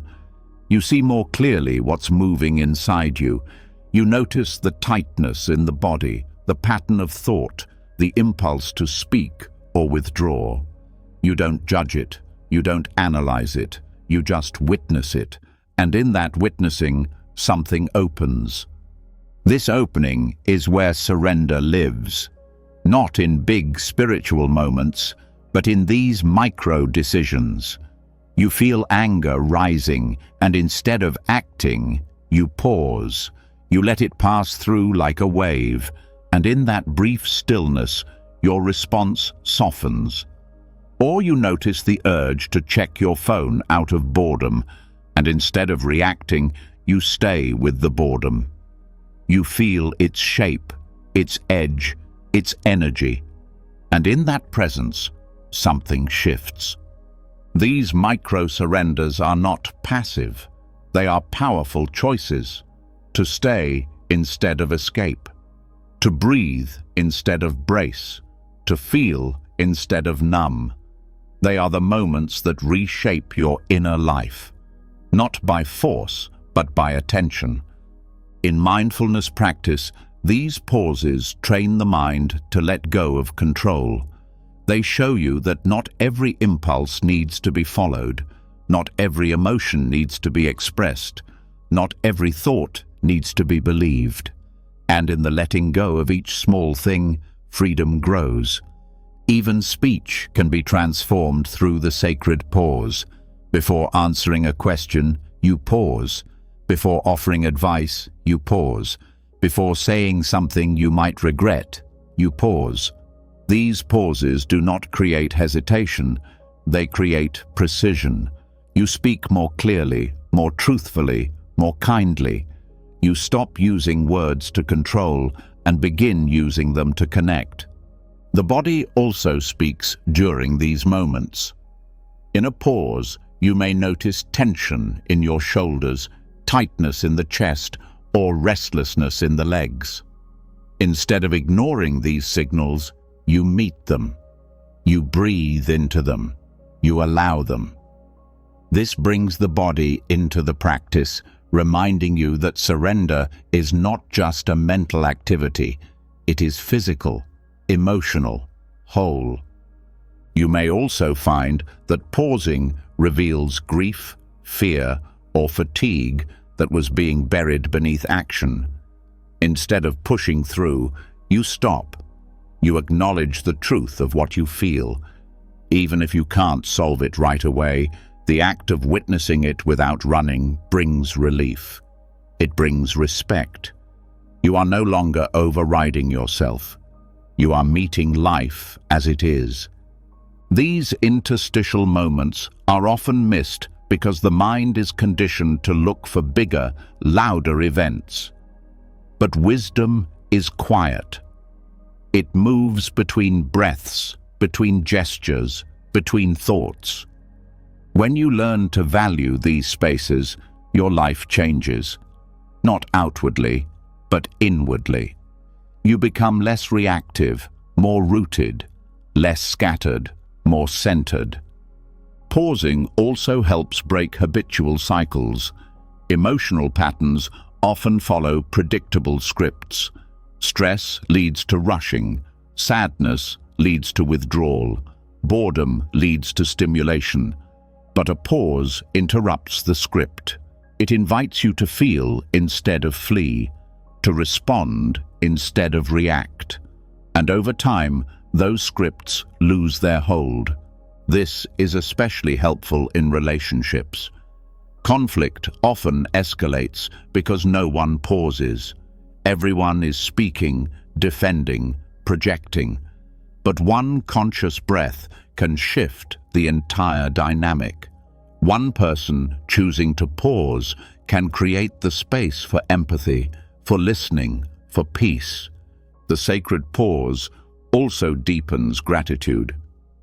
When you stop rushing, you notice more.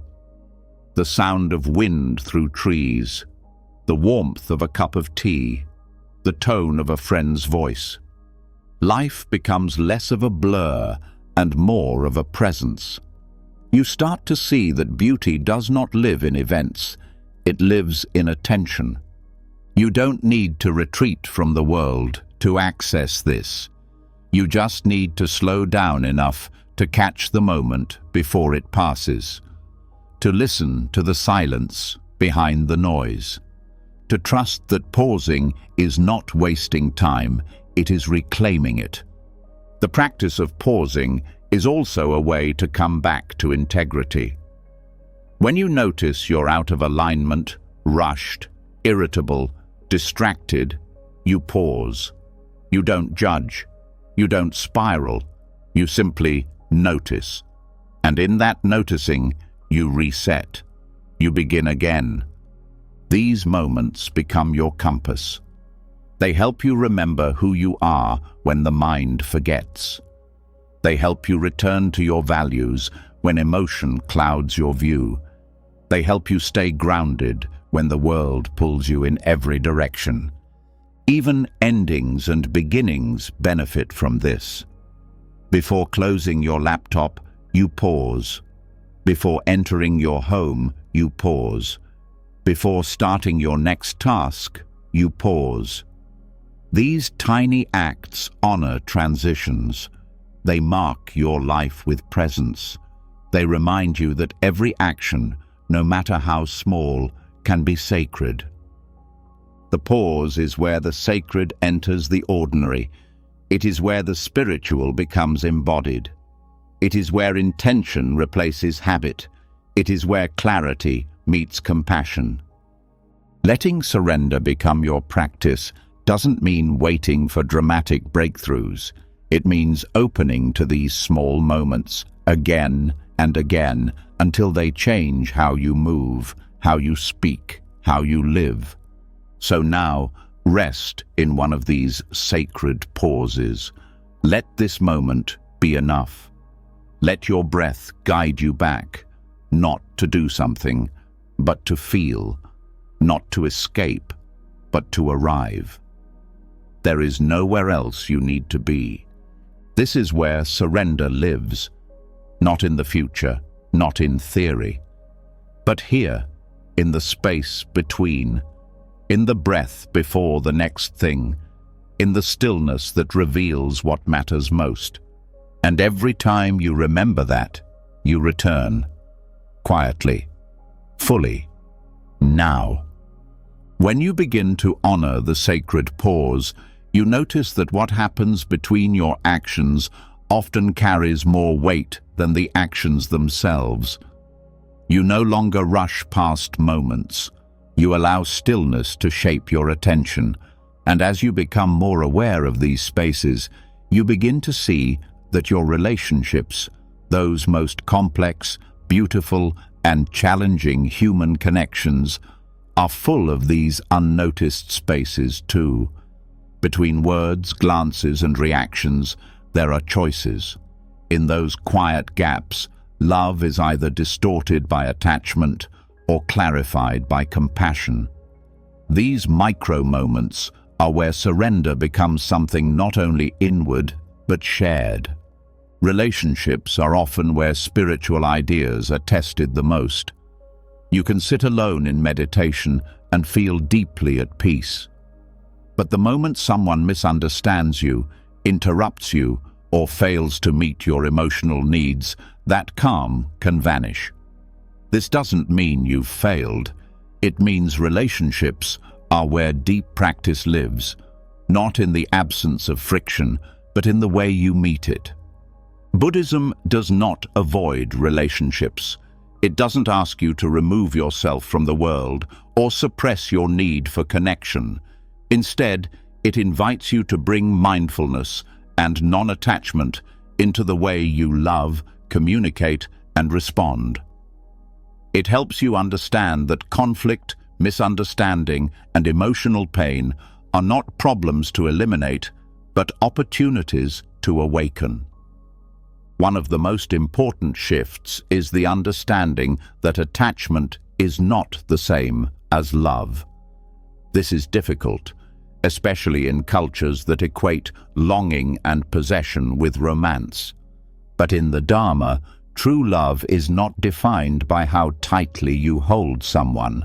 It is measured by how deeply you understand them and how much freedom and compassion you can bring to the space between you. Attachment says, "You must stay the way I need you to be so I can feel secure." Love says, "I see you as you are and I want your freedom, even if it challenges me. The first is rooted in fear, the second in trust, and moving from one to the other takes practice, presence, and a willingness to surrender the story you've built about what another person should give you. Conflict arises when expectations and assumptions replace real listening. You assume someone should respond the way you would. You project your wounds onto their behavior. You interpret their silence as judgment. But what if conflict was a chance to meet reality more fully, not as a threat, but as a teacher? Buddhist teachings on right speech and right intention provide a foundation for this. Right speech means not just avoiding harm, but speaking with care, at the right time, from the right place in the heart. It means pausing before reacting, choosing words that reflect clarity rather than control. It means knowing when silence is more healing than explanation. Right intention means approaching the relationship not to get something, but to give something: presence, attention, honesty, and patience. You shift from needing others to complete you to choosing to meet them where they are. You learn to see their suffering, their conditioning, their fears, not to excuse harm, but to understand the roots of it. Compassion plays a central role in this shift. It helps you step outside your narrative long enough to consider what another person might be feeling. It helps you recognize that pain often hides behind anger, that defensiveness often masks shame. When you stop taking things personally, you start seeing others more clearly. This doesn't mean allowing yourself to be mistreated. Non-attachment is not passivity. It means setting boundaries without hatred, saying no without blame, ending relationships that harm your peace without needing to villainize anyone. It's possible to walk away in silence and still wish someone well. That is surrender too. True intimacy arises when both people are free. Not free from commitment, but free from needing the relationship to look a certain way to feel safe. When both are rooted in presence, there is room for change, for growth, for imperfection. You can disagree without rupture. You can be disappointed without collapsing. You can be real. Relationships also mirror your inner life. They reflect the places you're still reactive, still guarded, still needing validation. But instead of blaming the mirror, you begin to study it. You ask, what is this showing me about my beliefs, my fears, my expectations? And in that reflection, practice deepens. One of the most transformative tools is learning to listen fully, not just to words, but to tone, to breath, to what is not being said.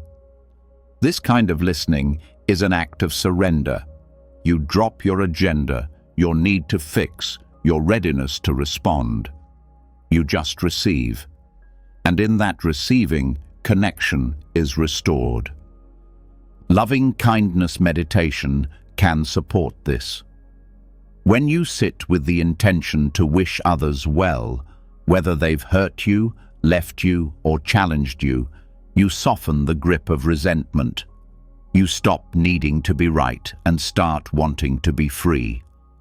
Forgiveness becomes less about forgetting and more about releasing the need for emotional repayment. Sometimes, the person you need to offer this to is yourself. The harshest conflicts often come from internal patterns projected outward. When you meet yourself with gentleness, you stop demanding perfection from others. When you forgive your own humanness, you forgive theirs. The practice of surrender in relationships is not about staying silent when something hurts.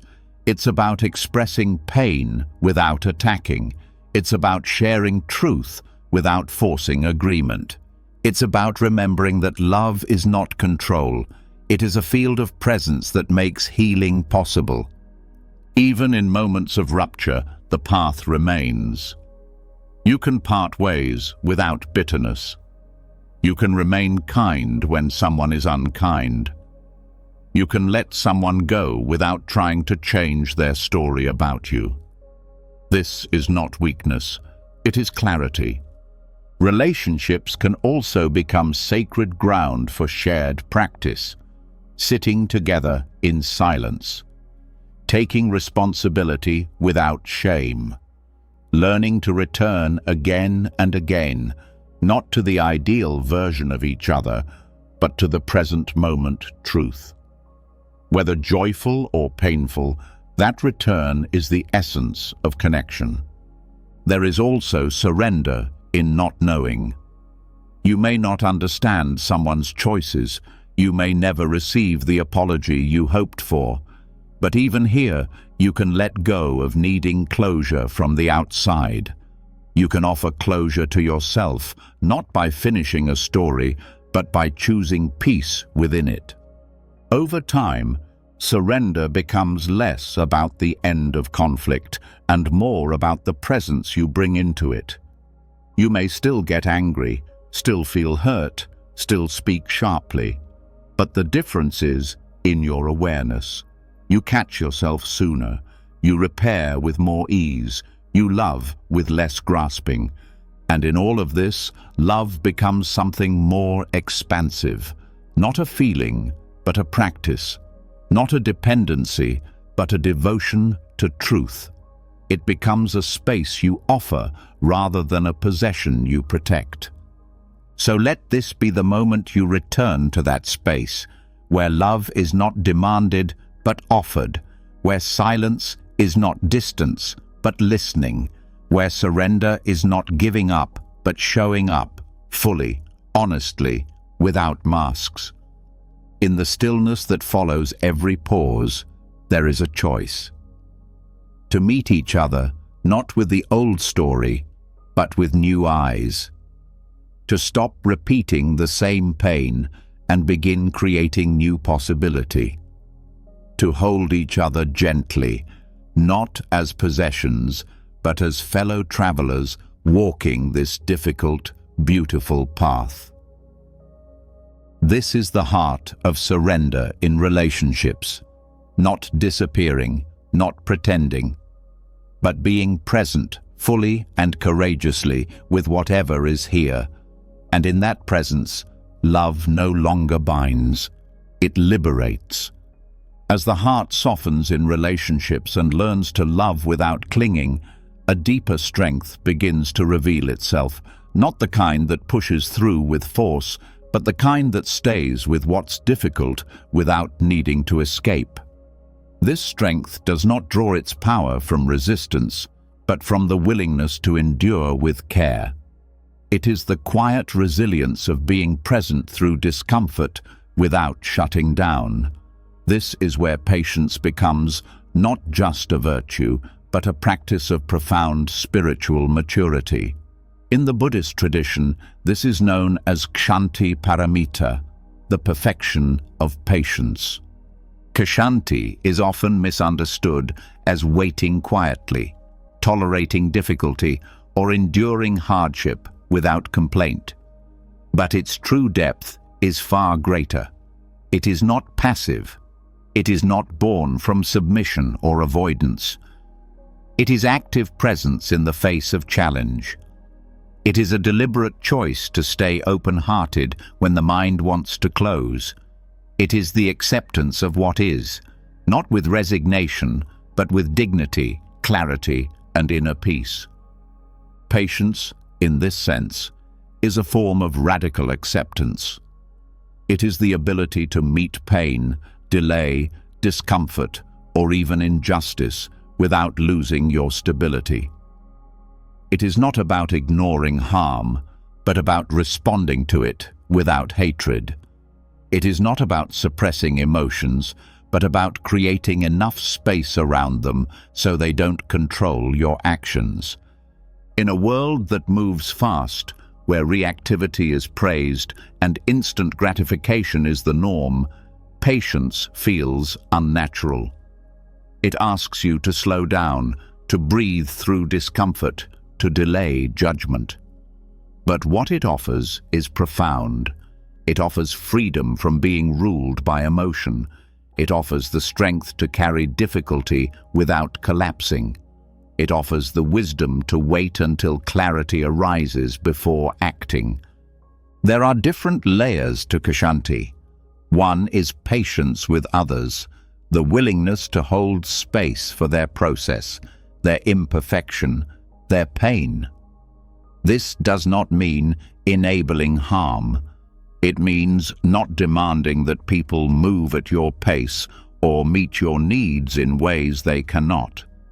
It is seeing the humanity in others, even when they frustrate you, even when they disappoint you.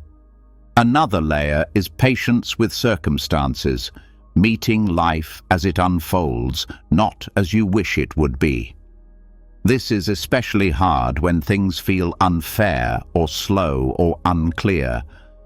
But here, patience becomes surrender in motion. It says, I don't know what will come next, but I will meet it as it comes, without panic. This kind of steadiness becomes an anchor in chaos. And perhaps the most difficult layer is patience with yourself, with your own growth, your own habits, your own healing. The mind wants to rush to be better, to fix everything now. But the path does not unfold on demand. You fall, you repeat old patterns, you forget. Kshanti reminds you that even in this, you are still walking, still learning, still worthy of love. In practice, patience is developed by meeting small moments of discomfort with awareness. When irritation arises in traffic, in conversation, or in silence, you breathe, you stay, you feel the tension without needing to act on it. This strengthens your ability to stay present when bigger challenges arise. You begin to recognize the signs of impatience, tightness in the chest, restlessness in the hands, judgmental thoughts. Instead of reacting, you observe. You let these sensations pass through, knowing they are temporary. This is not repression. It is the conscious choice not to be hijacked by reactivity. Patience also becomes a form of compassion. It says, I will not abandon myself or others just because this is hard. It is an expression of loyalty to truth, to love, to the path. Even when the path feels unclear, you walk it with steady steps. You don't need to know how long it will take. You only need to keep showing up. There is great humility in this. Kshanti is not proud or dramatic. It is quiet, steady, and deeply grounded. It does not seek recognition. It simply holds. It carries. It stays. In the context of Buddhist paramitas, patience is not separate from wisdom or compassion. It is what allows those qualities to manifest under pressure. Without patience, compassion is shallow. Without patience, wisdom becomes brittle. Kshanti holds space for both to grow.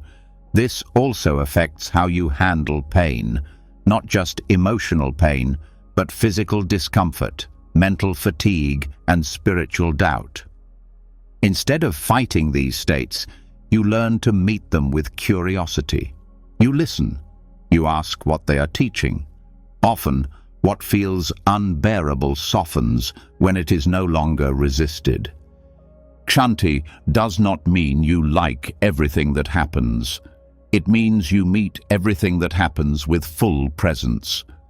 It means your peace is no longer dependent on comfort or ease.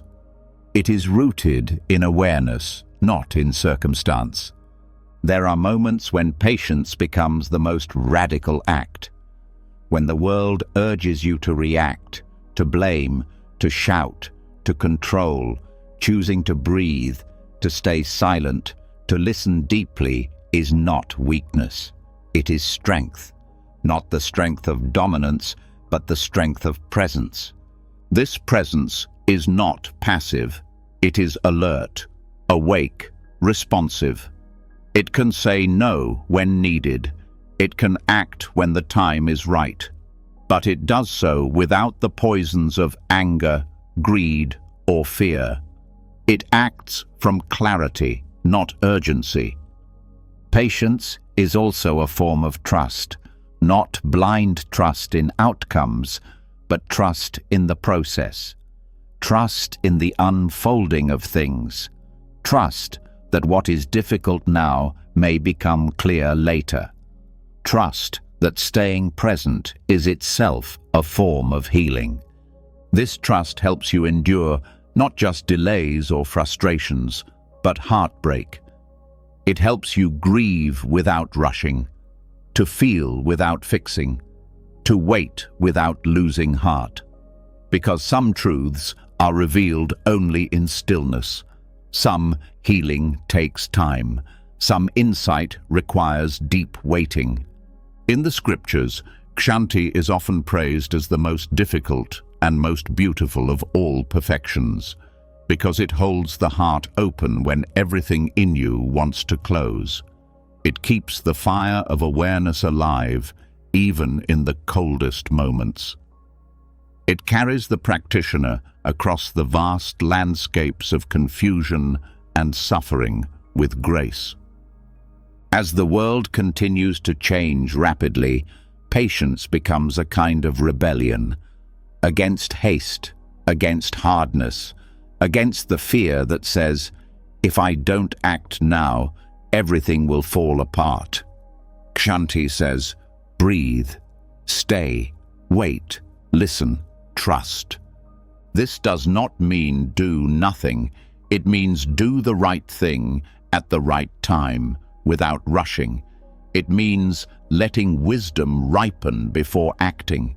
It means respecting the rhythm of life rather than trying to force it. Even in your own journey, you can stop measuring how far you've come. You can stop comparing. You can stop demanding that your growth follow a timeline. Patience says, each step is sacred. Each moment of awareness counts. Each return to the path matters. So rest now in that knowing. Let this breath be enough. Let this moment hold you. There is no rush, no finish line, just presence, growing deeper with each act of patience. This is not the end of discomfort, but the beginning of peace within it. This is not escape, but true arrival. And in that arrival, you find that the heart does not need to win, control, or fix. It only needs to remain open. Patience is how you stay open. When it's hard, when it's slow, when it's uncertain. And in that staying, something profound begins to bloom, not loudly, but steadily, gracefully, whole.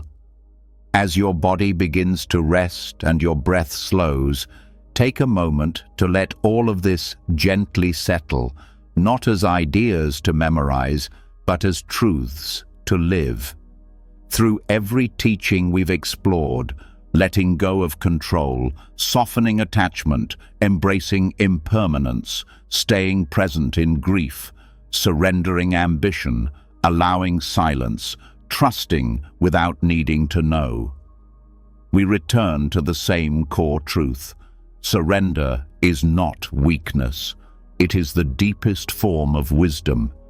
In surrender, you stop resisting life and start flowing with it. You stop reaching for perfect conditions and begin resting in what already is. You don't escape pain. You meet it with patience, with presence, with love. This is the path, not away from life, but into it, fully, gently, awake. Let these teachings hold you now, like a soft light through the fog. No effort, no grasping, just this breath, this body, this moment. If something in tonight's journey touched you, share it below. What did you feel? What are you surrendering to? Leave a comment with the words, "I choose peace," to honor your own path of letting go. And if this resonated with you, if you found rest in this reflection, subscribe to the channel so you don't miss the next step on this journey. We're walking this path together, one breath, one truth, one surrender at a time. Sleep well. You are safe.